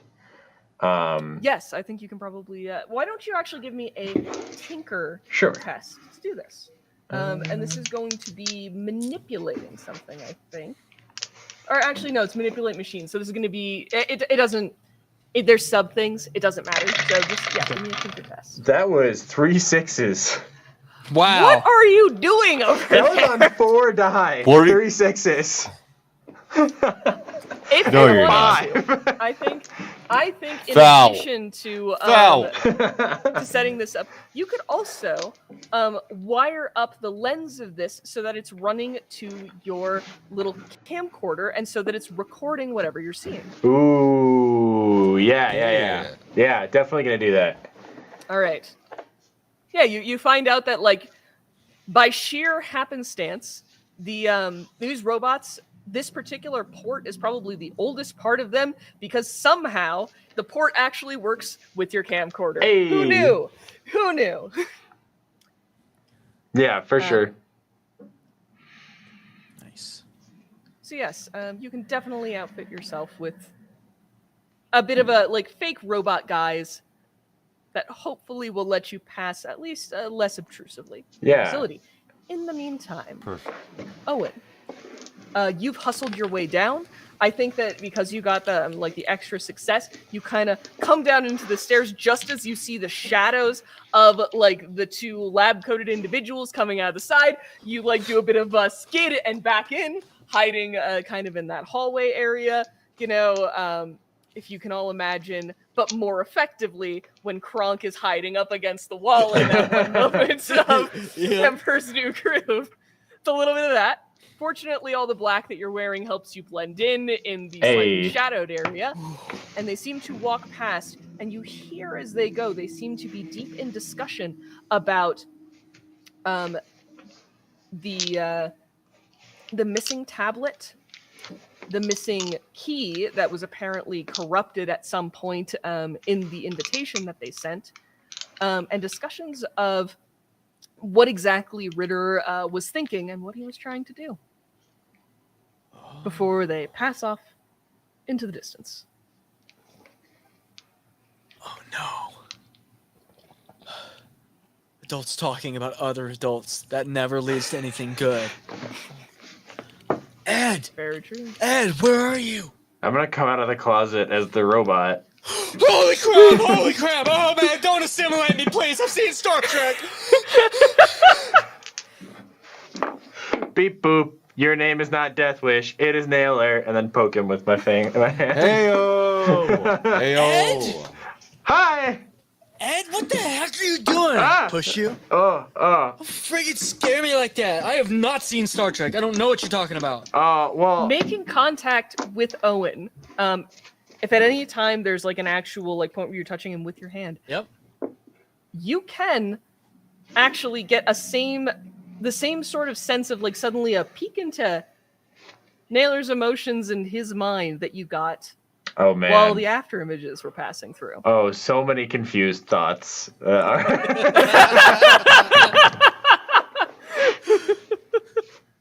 The many confused thoughts and feelings. Anyway, you scared me. That seems like it worked. Good idea. Yeah. Are there any more? Yeah. Yeah, I think there's more in there. I don't think we have time. No. I just heard the science dudes talking about Teach. Uh-oh. Good. And they're mad that the tablet's gone and that I've got the keys, so they're gonna take off my thumbs. Oh no. We gotta You need those. we gotta find him like now. How will you play arcade games without those? I have no idea. Oh. And I was so close to getting the next pinball high score. Yes. And Joust. How will we ever learn it? Joust. Yeah. Okay, so what else did you find down here? Were you just playing dress up or what? Well, kind of actually. He had a little he had a little moment where he saw some things, but it wasn't entirely useful. That's all he's done the whole time is just have lots of moments where he's seeing things. I think it might have been a rough day for him. I don't know. It's kind of. I don't know. I don't really ask about his family life much. Oh, I mean, why would we? We're just Matt, bros. we do care about you, bro. Yeah. But we just don't want to, get too close to subjects that are, we don't. vulnerable for you. Yeah. Too many feelings. But can you see where Teach is? You're gonna have to try. We don't have time otherwise. You try, Matt? It looks like he's trying. He's closing his eyes again. You focus in on Ritter's location. You're back in that strange room. He is thoroughly hooked up to some machines that seem to be charting his brainwaves with little dancing needles. Other computers are spitting out long and twisting, almost receipt-like reams of paper that have strange lines of, well, you're not entirely sure. You think that's code, maybe, or is it binary, or is that something else? You're not sure exactly what it is. There's monitors that are hooked up as well. He seems to be out cold. But you can follow this back in your mind down the twisting hallways until you reach the utility closet that you and your friends are currently in, and you're fairly sure that you can get back. In fact, now that you pull back from the remote view, looking still around through closed eyes, you can see what your brain switches between looking like arrows that are marking the ground versus footprints in the correct direction marking the ground versus any other indicators that might make sense, might fit with the comprehension that your brain is capable of to go the correct way. Hey guys, Yeah. remember when we went to the lake? Dude. Yeah. Yeah. The lake was awesome. But why are you bringing that up now? Lake Mead is nearby. It was the one time it had been so calm you could see to the bottom. Yeah. I can see to the bottom now. Oh. Okay. Do you know where Ritter is? I kind of think I do. All right. Mort man. does. Morty. Find him. Did you still you brought the dog in here, dude? The dog's absolutely in here with Oh. you guys. Dude, Huh. you should have left him outside or told him to go home, man. I Yeah. don't know if The this dog- is the best. It's a clutch moment, which, Cool. as we've discussed, it's a clutch moment. So the dog, seeming to share some, because you are good with animals, and whatever disagreements you and Mort may have, you have a connection. So whether or not it is some odd transference of the powers of the detective, luck, or just the unbreakable bond between human and dog. As soon as the door opens, Mort starts moving out, looking for all his tiny size and his terrier goblin looks like a bloodhound on the path. And if I'm not mistaken, is this the moment where we are leaving this off for a quick break Yes, before it we is. come Yes, back it is. So, to explore the rest of the facility? Will they be able to rescue the teacher? Will they figure out how to cancel the party? Will they manage to make it out of this facility? Will my Will mom they ever- find out about the fire? Will his mom find out about the fire? All questions we will answer when we come back. Hope to see you soon. Thank you so much for watching. see you Be in a back in minute, about team. 15. Thanks, guys. We, from the bottom of our hearts, we love you. We do. We do.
welcome back from the break. There are still dangers ahead of our staff.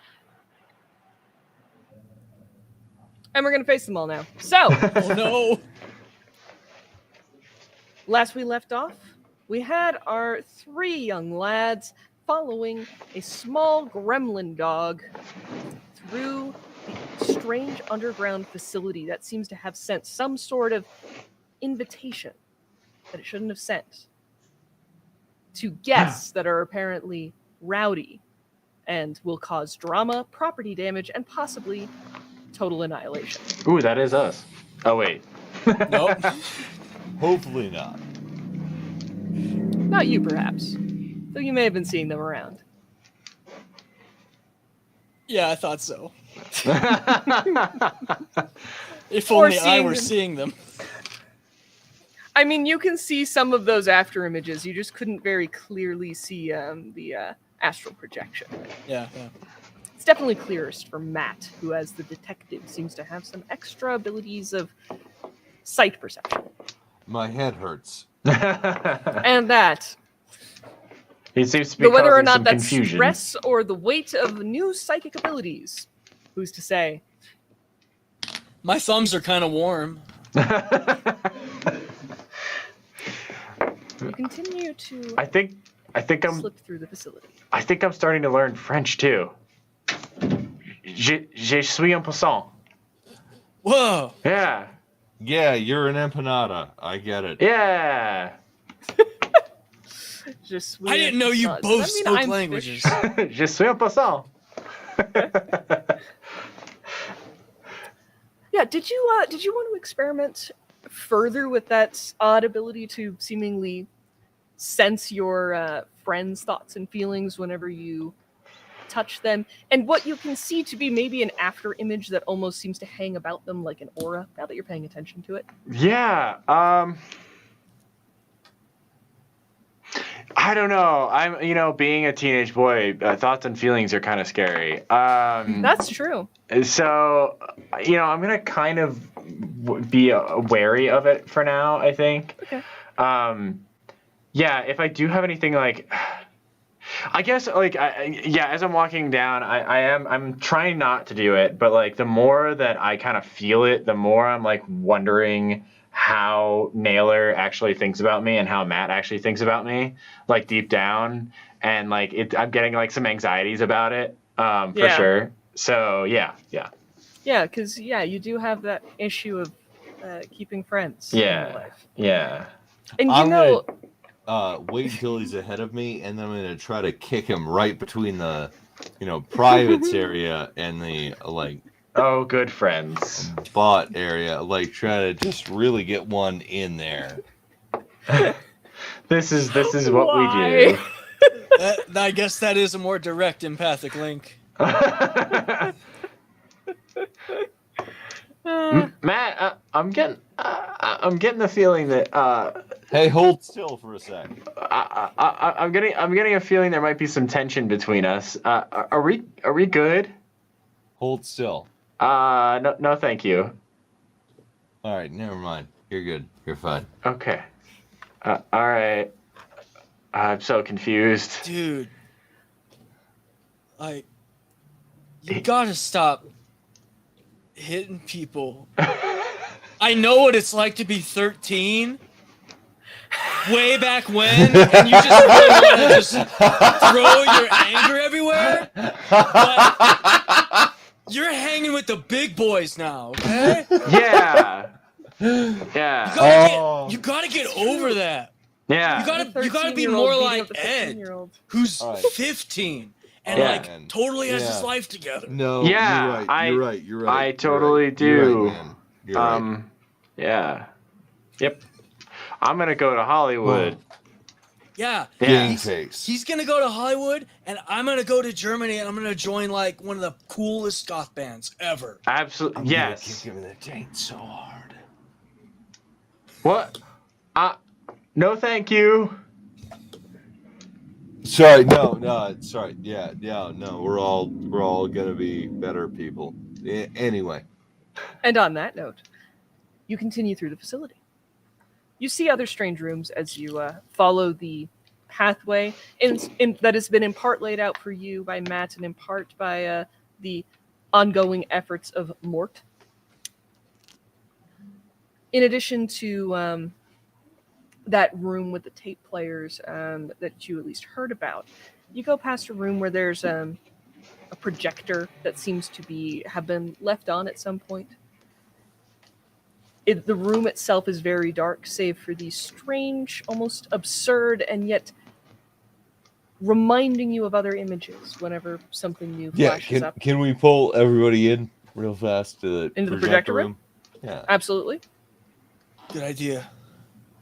I am a robot. Beep boop. Ed, What? that was totally convincing. I almost forgot you were in there again. Right? See? Anyway, this is an overhead projector. Do you think Teach was here? I mean, it is like his favorite He thing. does love those. Yeah. Let's see if there's any evidence of that. There do seem to be notes on a number of whiteboards that are around. Yeah, what? Equations, His second question favorite marks, Yeah. questions. Yeah, whiteboards. Whiteboards. Teach Yeah. loves whiteboards. The images going by, let's see. Are any of you interested at all in art history? Negativo. I think I would be the closest to interested in art history. Most but- likely, Well, yeah. then, going Yeah. through these, some of them you might recognize as being famous sketches or images from certain artists that have odd details changed about them. Huh. To the point that some are not quite recognizable. Like there's one of the Vitruvian Man, for instance, that seems to have and it's only up for like 5 seconds, so it's hard to take in all of this. Doesn't seem to have a human face. Seems to have multiple limbs that are not entirely human. That's And the notes around it and the polygonal shapes are not the same either, and some of them are in different. what did they do to Symbol this classic languages. art? That would be like if someone went back and like redid the effects in Star Wars in 10 years. That would be so horrible. Dude, that's never gonna happen. Never. You kidding me? No. But anyway, like, I think it's kind of cool. It's Art shouldn't stay the way it is. It should always be challenged. That's a good point. But not the special effects in Star Wars. No, that should stay the same all the time. Never change. Never change Star Wars. Matt, what was it that you wanted to do while you were in here?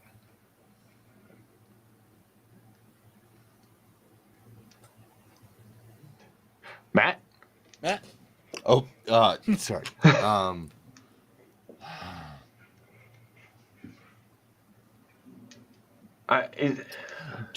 What do I get from like previous residents? I should have picked a better name than Matt, obviously.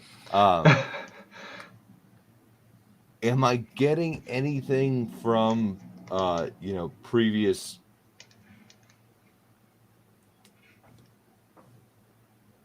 thought patterns, precognition, what have you, going on in here? Oh, like was anybody in here? Can you sense that somebody was in here? Before me? Has anyone? Yeah, that's a good idea, Matt. You should check. You should see if you can feel that.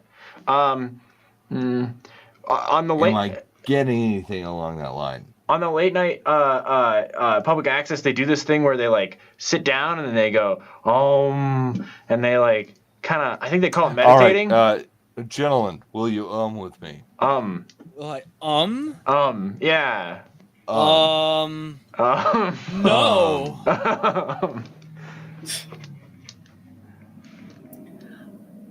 Matt, you're not sure that you can necessarily feel previous presences in here, though there are some of those odd patterns that appear behind your eyes that seem to change with the images that are flashed up on the projector. All right, we're getting some lineup. Wait. Is there anything like a control surface? A control surface, as An in interface. a way to stop what the projector is doing. There does seem to be a clicker, Yeah. All right. like a remote. Oh, to- Can I get it? Yes, it's on the table.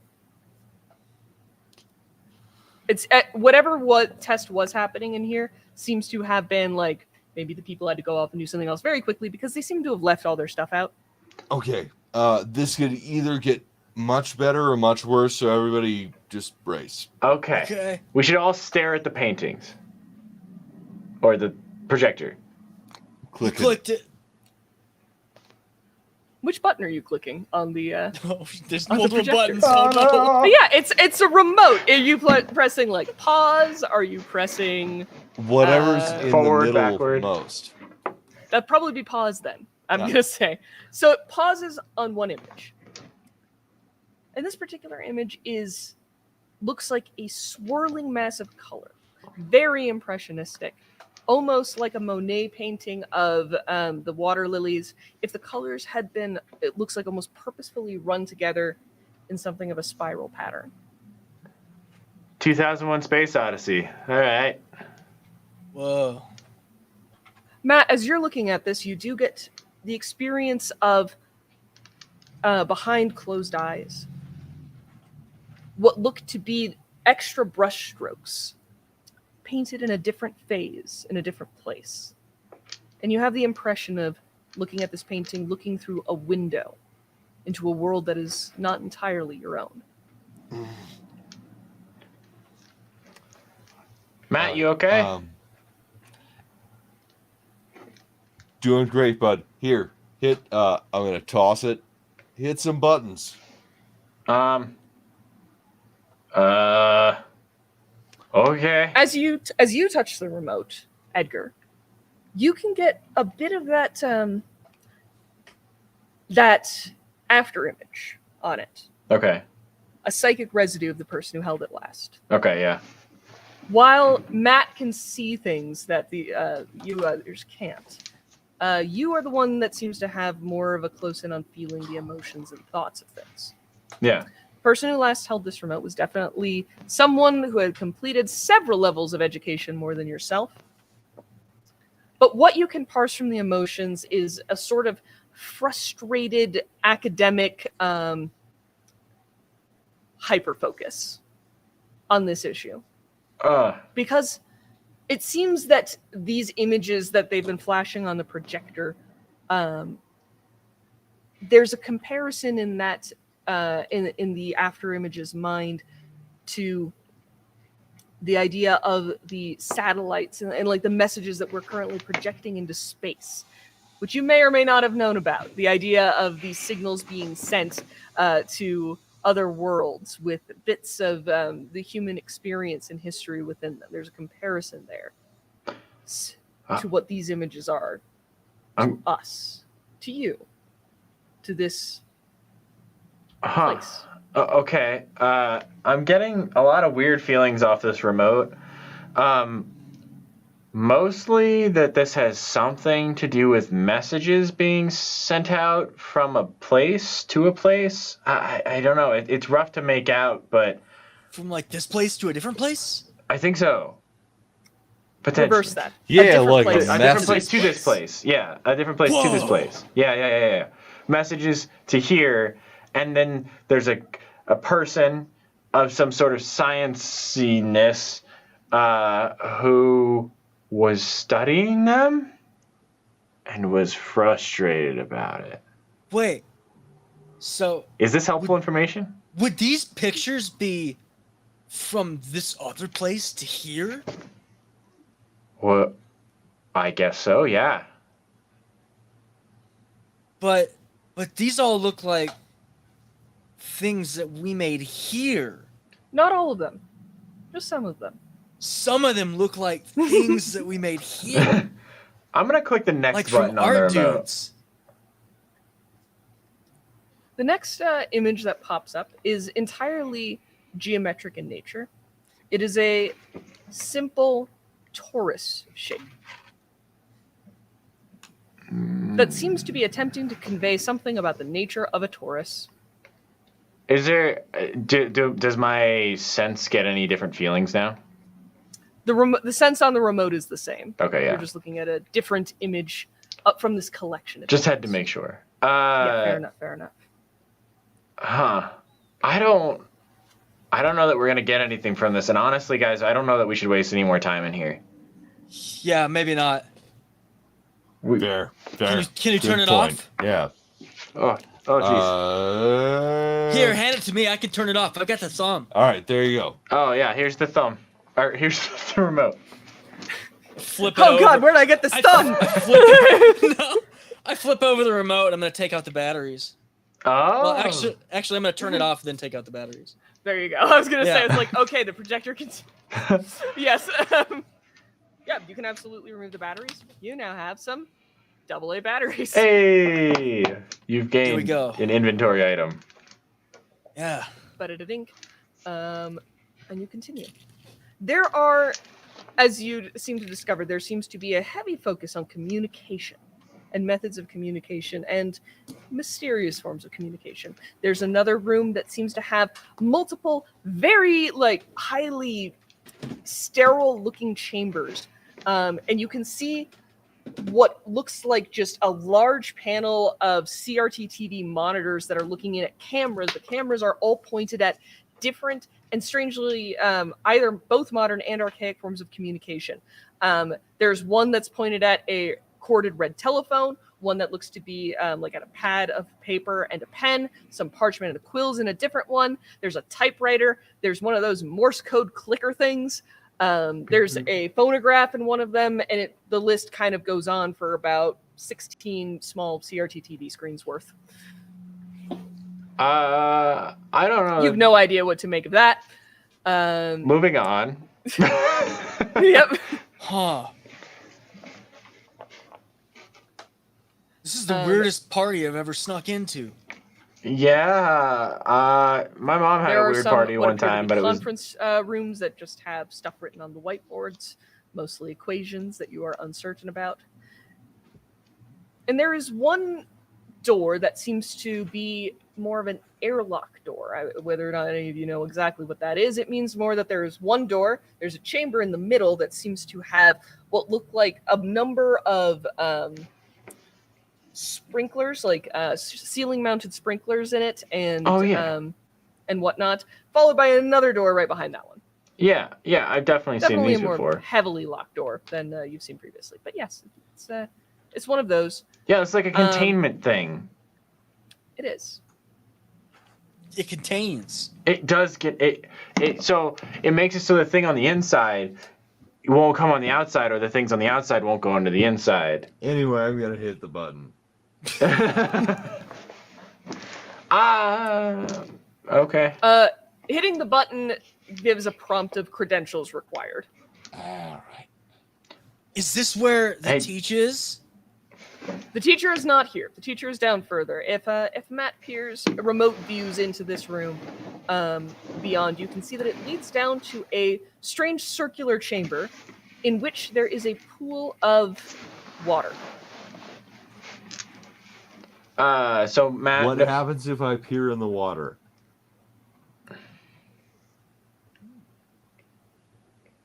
As you look down into the water, you're brought back to that moment at Lake Mead, where the lake was absolutely flawless, clear, and you could see all the way to the bottom. Here, you have that sense that you are indeed seeing all the way to the bottom, except that the bottom does not exist.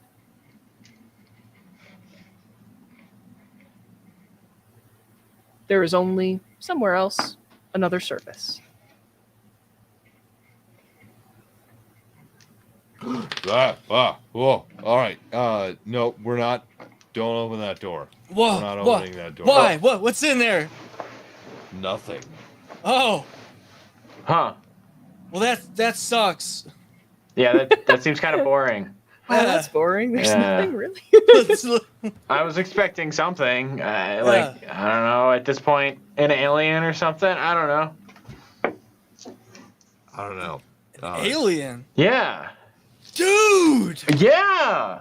Dude. Are you not getting it? This is totally like an alien movie. No. No. What? What? It is. It's like The guy said that they gave out an invitation. an invitation. And then people were showing up that were gonna cause problems. Oh no. We're the people. Sometimes, you know, No. when like you're trying to have a real cool party and you give out invitations, but then someone accidentally gives invitation to a really not cool dude that might show up, like and an cause a lot of alien that's gonna eat problems? us all. Yeah. Or maybe we're the problem. Like, not us, because we're awesome, but the adults here that are like doing stuff. Well, yeah, I mean, scientists do tend to be the bad guys in movies. Man, I think That works. It works. let's get our guy. Let's go. We gotta get Teach before he becomes a scientist. Yeah. I mean, before he becomes more of a. We gotta get him We out of gotcha. here. Or the alien We explodes get from it, his man. chest. Wait, no. Do we want to take him out of that? I don't know. Let's just get him. Yeah. Yeah. You continue moving. Go on, Mort.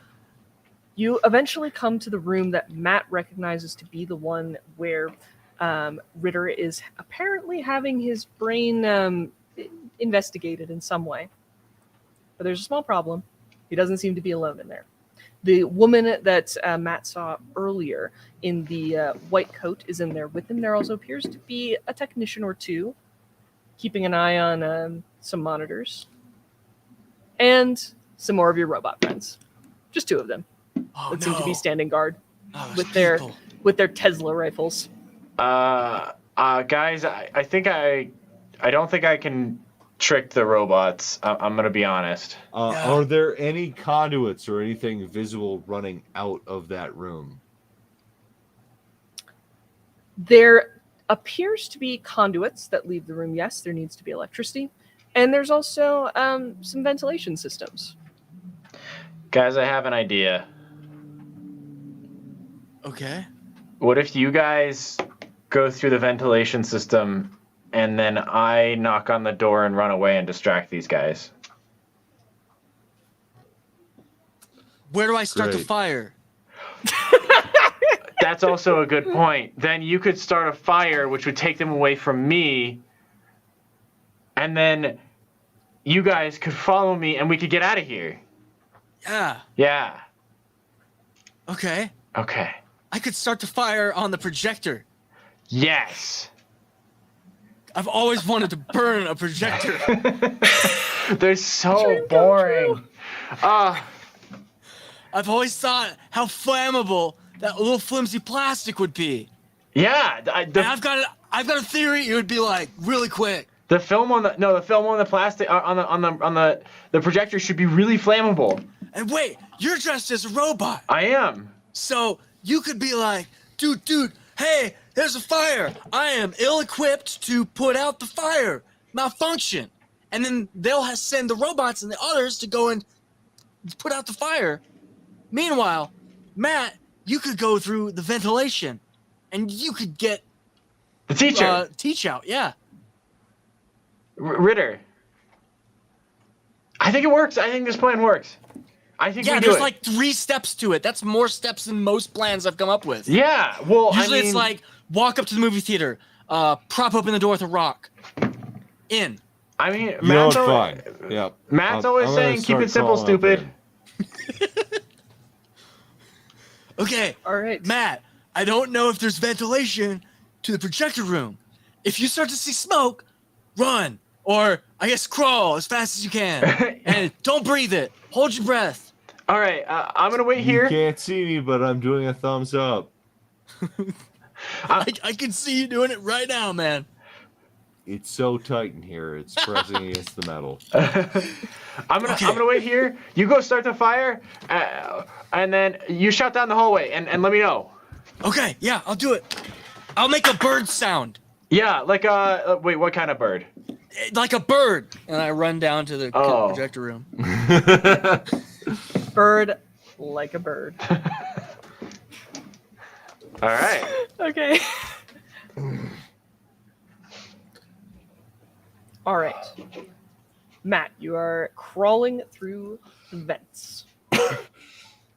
You are still small enough to do this, but as you said, it's a little bit tight. Yeah. Ed, you are waiting for the signal, correct? And Owen, you are currently lighting up the Zippo light Yeah. by the projector. Oh man.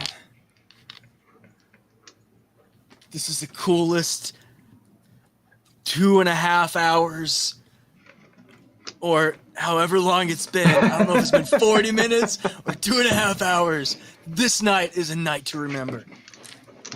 Just lighting stuff on fire with my buds. That's the dream. All right. I think that since this does more directly involve a machine and trying to light a projector on fire, I'm going to have you make a tinker test for this one. Oh no. Oh no. Do I still get the +2 for my Zippo lighter? Yes. All right. If I take some of the projector, paper, the plastic film, and just shove it in there before I light it, would that help as well? Yes, it probably would. Film is pretty flammable, as we were discussing earlier. Yeah. Okay. How much would that help? I'll give Mechanically. you another +1. All Yeah. right. I got 5. Okay. Something will happen. Oh no.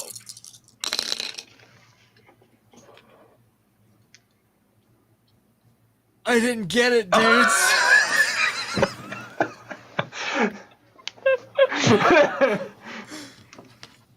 Do you want to push the roll? I will definitely push the roll. Push How it do you real push good. The roll. You have to I check throw the conditions. batteries in too. Oh no!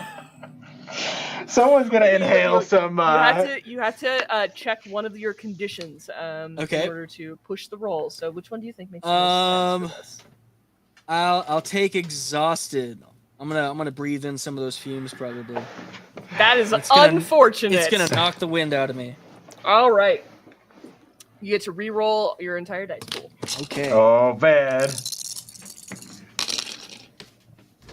Oh, 4! Hey! Well, it turns out that if you add batteries to fire and film and electronics, and you apply that heat for long enough, and with very little consideration for your own health, whatever components that they happen to be using will spontaneously melt down.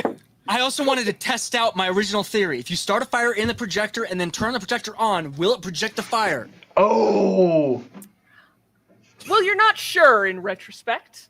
Your ears are ringing a bit, and your eyes are filled with quite a bit of blindness from light.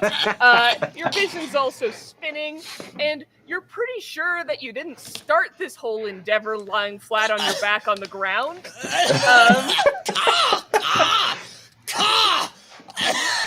Oh, okay.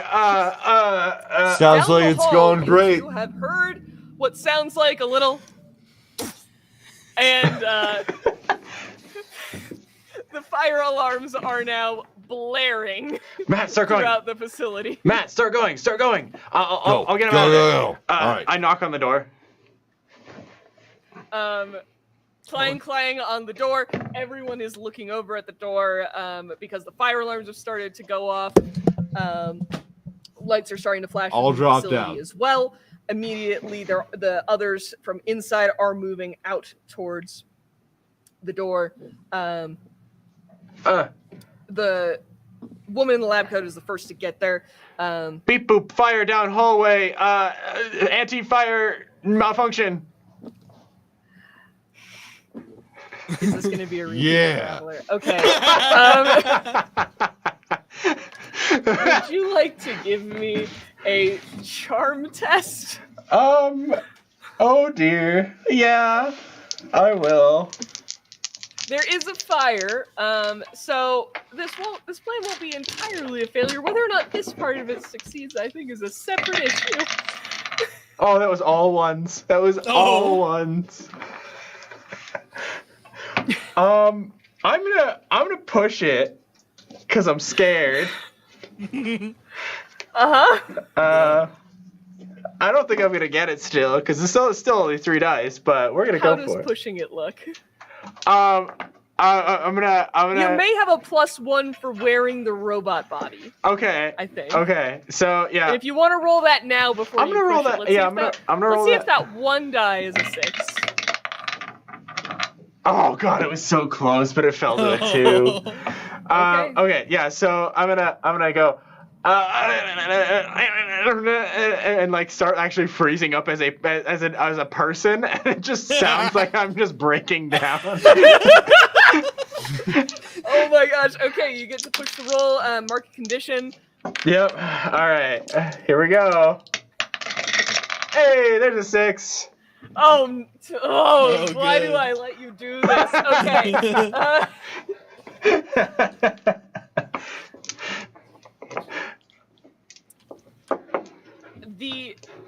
The woman in the lab coat is still staring at you.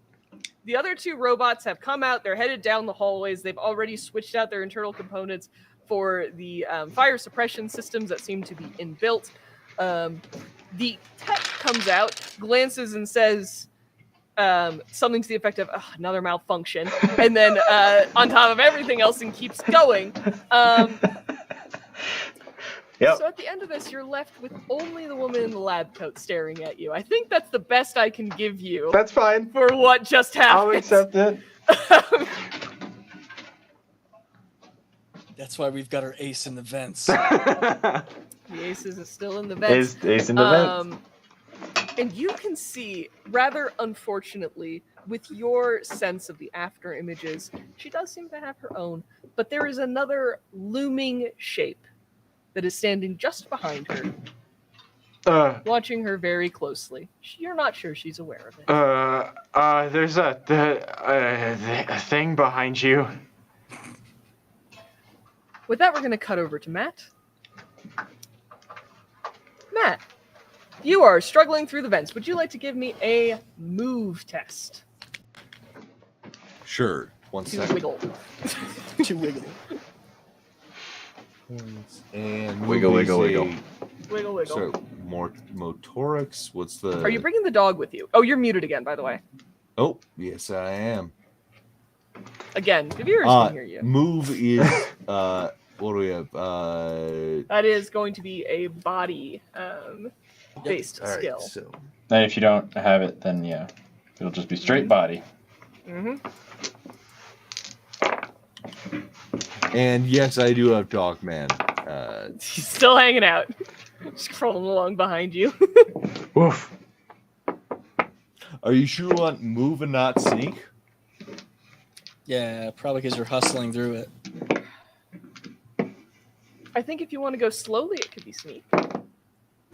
Oh, we'll do move. Okay.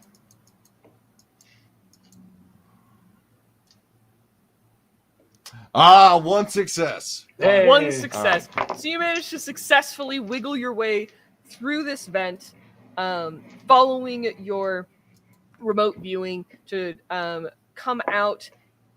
Like this is like one of those big, machines supposed to get fumes out of an area vent that you're coming into. And I think what ends up happening is you come up right over the like circular vent input that is in the room. You are able to knock that out. Potentially it's going to make a clatter behind you, but that might not matter since a woman in lab coat seems to be somewhat distracted by what she has identified at this point to be not a robot. And you're able to drop down into the room behind her, right next to Mr. Ritter. Sub-teach. His eyes flicker open to look at you. There's a bit of a look in his eyes that you interpret as, oh no.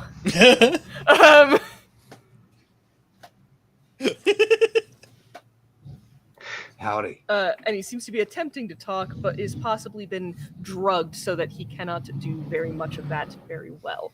And he is mumbling and attempting to slur some form of speech to you, but it's kind of hard to make out. In the meantime, Owen, I'm trying to crawl out of here as fast as I can. the room has rapidly filled with smoke. A ventilation system does seem to have kicked on, but by now the fire has started to spread to the table.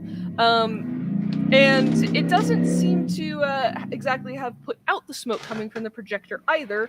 And indeed, the amount of electrical issues that are stemming from this is causing some of the nearby lights to short circuit and flicker a great deal in a strobing pattern. This seems to be spreading somewhat throughout all of the maintenance lights set up down the halls.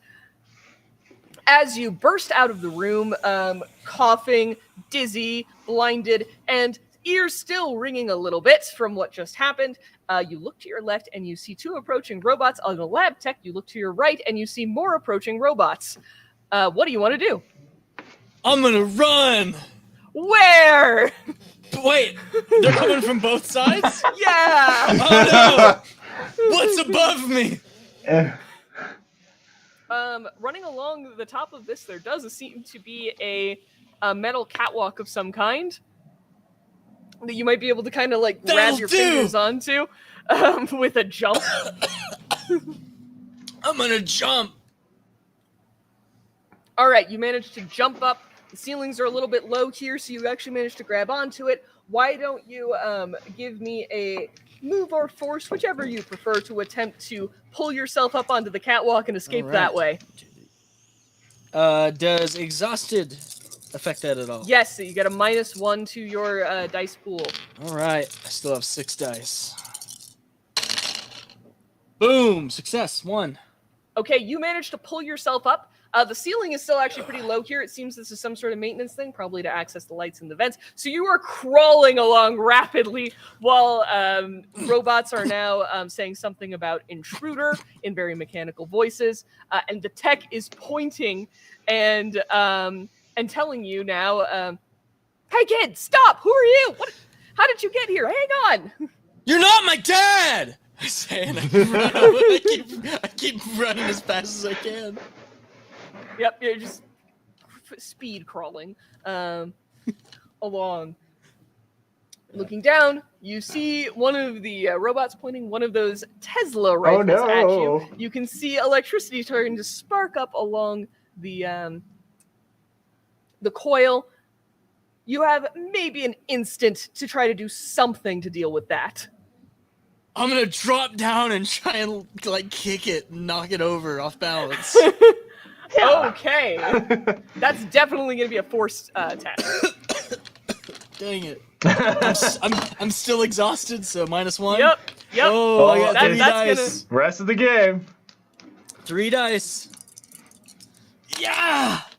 Yes! 1! Oh, You hell. swing off, drop your hands, like, you swing, you kick it, your hands drop off just as the electricity arcs up, catching the entirety of the catwalk and electrifying it. You're very glad you got off. You kick the robot down, it's knocked backwards to a sprawl and starts to unsettlingly right itself through its automatic balance systems. If you've ever seen like those corridor digital style robots like trying to get up and like scrabbling their way back up, but it's a little more uncanny and competent at doing that.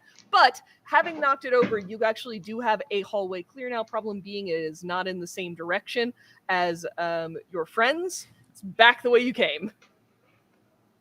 Go run free, man. I'm gonna run. Yep. I'm gonna take that opposite way. I'm the distraction. That's my part of the plan. You start running. Back over at Edgar. Yeah. Yeah, what do you... Yeah, I would. You're pointing at the... I would like to, as I'm realizing that I'm telling her to turn around and look in the wrong direction, I grab at her wrist to stop her from turning. And as I touch her, I assume I feel something. Ooh. Yes, you get a download yeah. of thoughts and emotions. She is not indeed. She wasn't going to turn around because the thought that she says that you get the thought of just a minute before she says it is, you think I'd fall for that? Just you think I'd fall for that. And she was actually, what's funny about what happens here is as you reach out to grab her wrist, she reaches out to grab your other wrist to stop you from running away, which is what she thought was going to happen. The download of memories that you get and like thoughts and emotions that you then get, there's first of all this like odd level of excitement about the situation, success of this invitation that they've sent out, the annoyance with Mr. Ritter over there, who seems to be taking his research into the tablet artifact far too seriously. And there's also a level of determination that doesn't actually seem to be hers. It's siphoning in from that odd looming figure behind her. I am going to start crying. And say to her, whatever you're doing, it's not worth it. And this is really scary. And I'm a little overwhelmed right now. And I don't know what's going on. And I just need to go home. Hang on. Is she like kind of reaches like she lets go of your wrist to like reach up and flip off like the robot helmet. You're a child. I am 15. I will be able to What drive. are you doing here? How did you get down here? Well, your security kind of sucks, ma'am.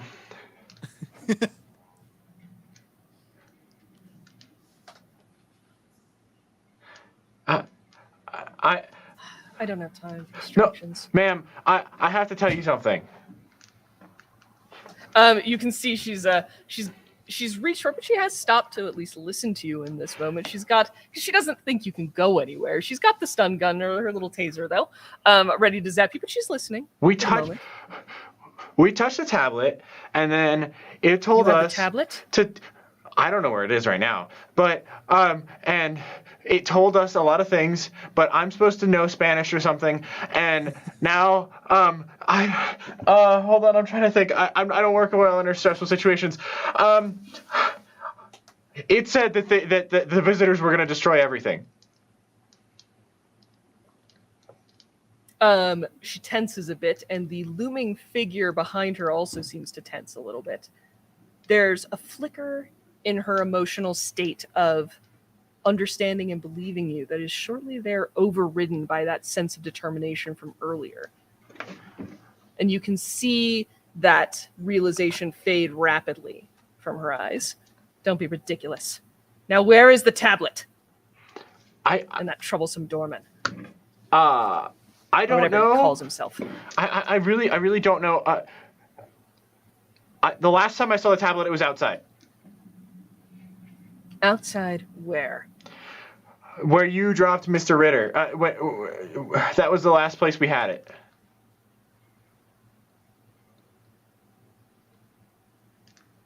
I'll show you where it is, I promise. I just want to go home. I'm so scared.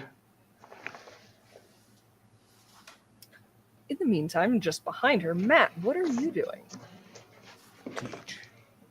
Teach. Can you walk? Oh, well. I should have run. You're gonna have to do your best, man. All right. You unhook him from the machine. You get him up onto like your arm. He's very much struggling to keep his muscles working. You gotta cancel the invitation. Break down the door. All right. Where do we go to do that? Signal room. Teach. Yeah. I'm real sorry, bro. Gonna lay him. Let him sit down. I'm gonna get back in the vent. All right, signal room. Your remote viewing hones in on the room that you are able to recognize as being the underside, you think, of the giant pit that you had first encountered. The location that kicked it all off. Because the deepest point. The lens location? You know the way there. The lens location. Yeah. It is the room that is underneath it that seems to have a very complicated and, again, large array of computers that all seems to go into one little keyboard and monitor. Let's go. Push the dog back up into the vent. Jump on back up. In the meantime, we once again have Owen running away at full speed in the other direction. You are passing several doors in several other areas. Where are you going? What is your intent? My intent is... My intent is to really keep these guards and other techs as busy as possible. And then try to dip outside and hope by the time I'm there, the rest of the gang has accomplished the mission. All right. Why don't you give me another move test? All right.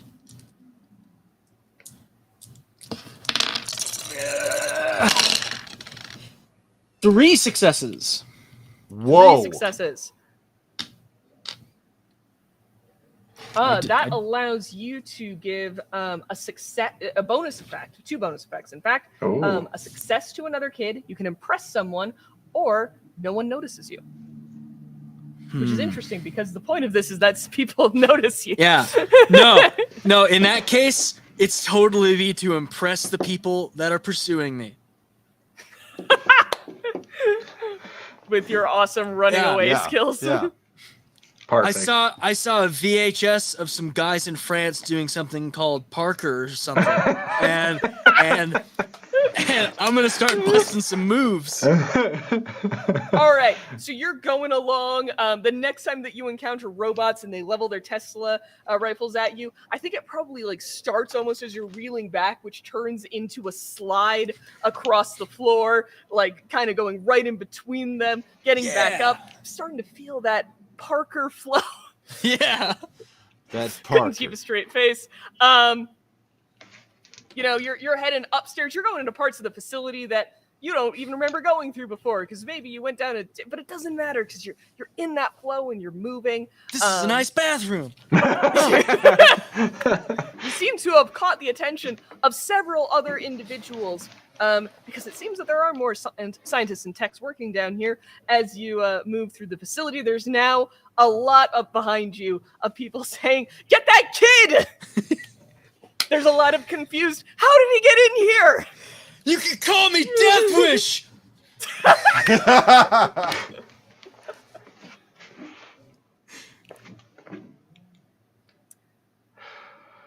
And with this success, you are moving quite nimbly through the facility, doing a lot of distracting work. There's probably not going to be much of anything in between Owen and Edgar, save for this woman and her odd companion. Yep.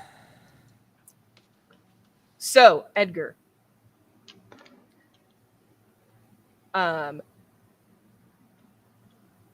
It looks like she is thinking over your proposal, and she says, "I appreciate that. And don't worry. We will get you home all safe and fine, and you will just remember this as one bad dream." How does that sound? It would Matt be like having to come back out the vent that's right behind us? Vaguely, yeah. Well, it's kind of like down to your right a little bit that he's okay. Gonna be coming out. Yeah, I'm just I'm sorry. I'm a little overwhelmed. Yeah, that's okay. That's okay. Yeah. She's slowly lifting. She's replaced the taser at her side, and she's taken something else out of her pocket, something that seems to be more or less concealable within her fist. She's moving very slowly and gently at this point, thinking that you're, crying and not having a good time. I'm gonna start backing away slowly. Hey, it's all right. Don't worry about this. Like I said, it's all just gonna be a bad dream tomorrow. Oh yeah. Hey. Okay. She's raising it up towards you. You can see the small hypodermic needle of the audio injector moving towards you. What are you gonna do? I'm gonna stand up stout, knowing that this was my post to hold, and I'm gonna say, I've seen things you people wouldn't believe. Attack ships off the shoulders of Orion. I've watched sea beams glitter in the dark off the Townhouser Gate. All those moments will be lost like tears in the rain. Time to die.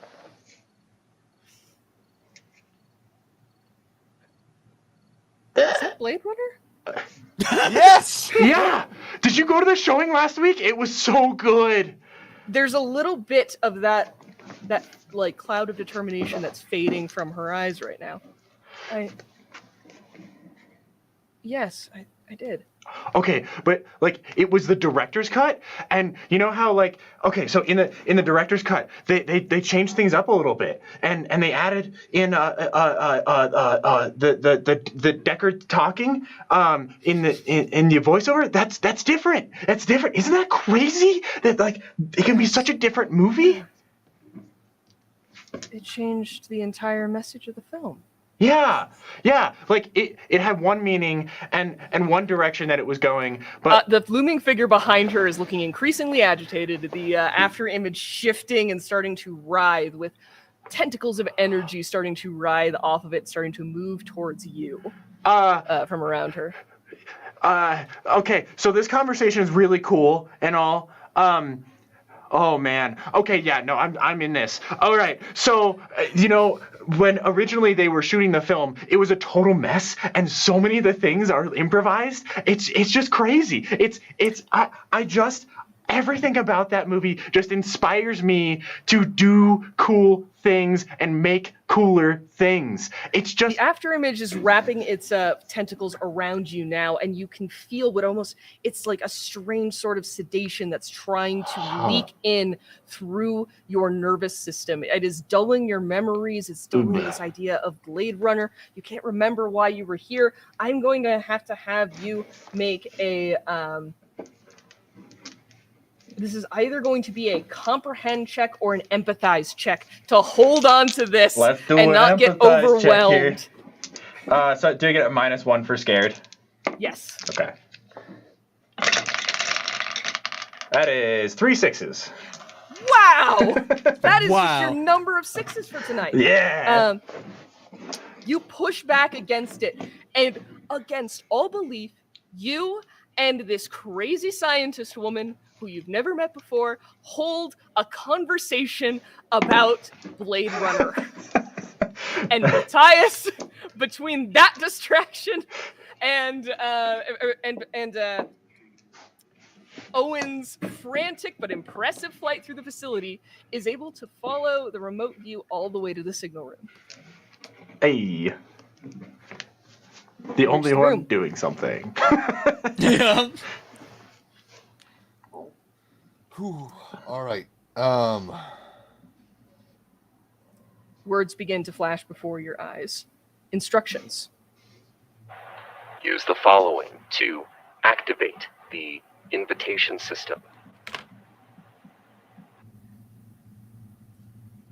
Looking around the room through closed eyes, you can see that you're being helpfully guided by what? There are lit up instructions written on the wall around the buttons you need to press and the levers you need to throw. Whew. All right. Can I make a tinker check at this? You can make a tinker check, because you are going to have to mess with the system a little bit. You realize it was not built to send out the cancel message, but you have to do it now. Let's see. Between tinker and 7. All right. 2 successes. 2 successes. This is the moment, you realize, where you're going to need to rise to that goal of being as good with machines as you are with animals. And despite this gnawing headache, you're slowly able to overcome it by working with this fascinating array of electronic and mechanical components. And by the time that you finish, your head doesn't hurt anymore. And your remote viewing seems much more integrated with your senses in general. You have set up everything correctly. You are certain of this. All that remains is to input at the terminal the correct series of commands to send out the canceled invite.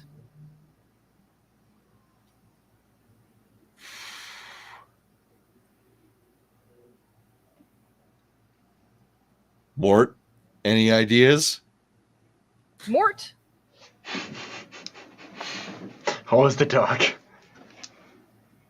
sniffs at the tablet.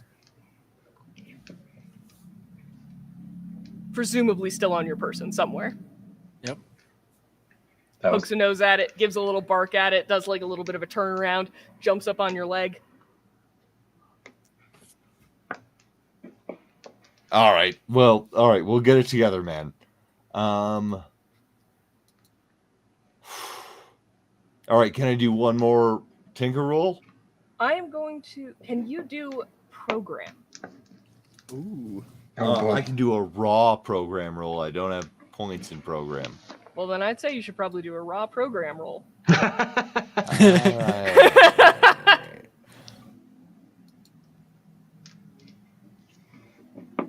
Nothing. I've got 2 points of luck. Can I push it? You can use luck, you can push it, Oh, or yeah. you can use, if possible, you can use your pride. Let's luck first. Okay. Nothing. Oh, All right, I Nothing got on one luck. one more luck. I don't believe that you can luck again. You can now push again. Oh, I'll push. Okay, take a condition and tell me how you push it.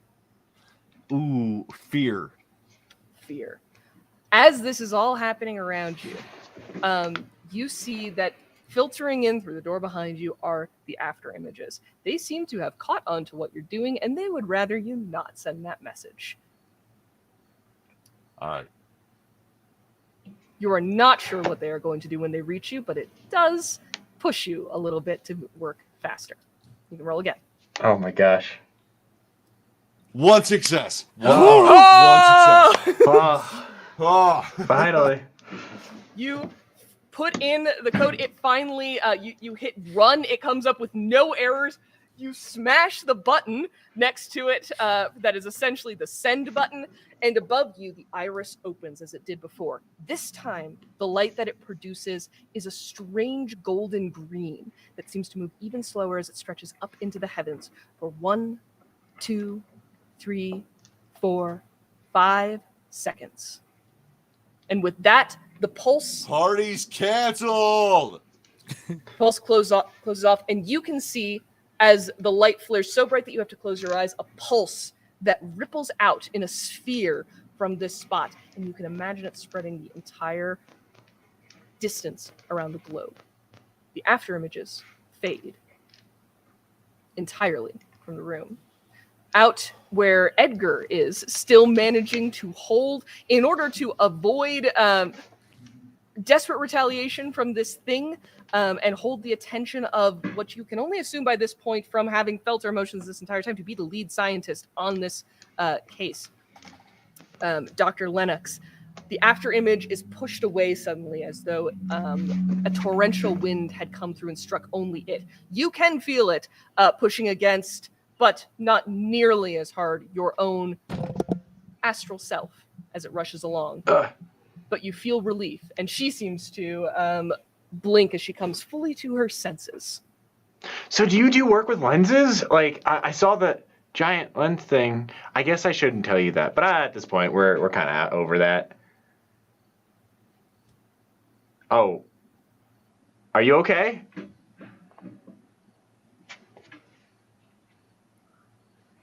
She reaches down. She lets you go. Pulls out her radio. We have a security breach of many kinds. I'm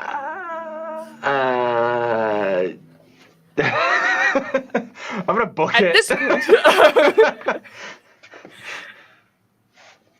at this point, like as she is saying, I need enforcers on my, and then what seems to be a very large physics tome comes down on her head from behind her. Yes. Hey! As it does, Ritter basically falls down with her as well. Not really, kind of trying to push himself back to his feet. Yeah, My so man. I like start to book it, and then that happens, and I'm like, oh, okay. We should probably get him Looking out of down here. the way, you see, presumably also booking it towards you, Matthias, with a small gremlin dog at his side, running along. Matt, help me with the Mr. two of Ritter you- here. Let's go. Oh yeah. Hey, Teach. Good job, I think. You guys are now moving slightly slower, but it's faster with the two of you down the hall. When bursting out from a door on the right comes Edgar. I think Not Edgar. Owen, who is. Keep going. Yeah. I can't. Oh, you can. Oh, you I've been going so long. You know what's crazy? I is think we'll I need to probably go to not hospital. hang out that much after this. There's a message appearing behind your eyes, Matt. It says, take the groundskeeper to a shortcut. The groundskeeper will know the shortcut. Like to like. Yo. What? You know the way out. I know a lot of ways out. There's a lot of dudes in the way, man. Come on, bud. What about that place that had nothing in it? Let's just go there. They're not gonna think to check where there's nothing. There we go. As you say Good this, enough. your instincts, that feels right. You make it to that door. This time, Owen is the one to hit the button. Doesn't ask for credentials. It just opens. And closes down just as a bunch of techs and robots make it to the door, but they gotta wait for the contamination sequence to run. You guys are immediately drenched from the other side by a massive amount of fumes coming down before the door behind you opens to back up.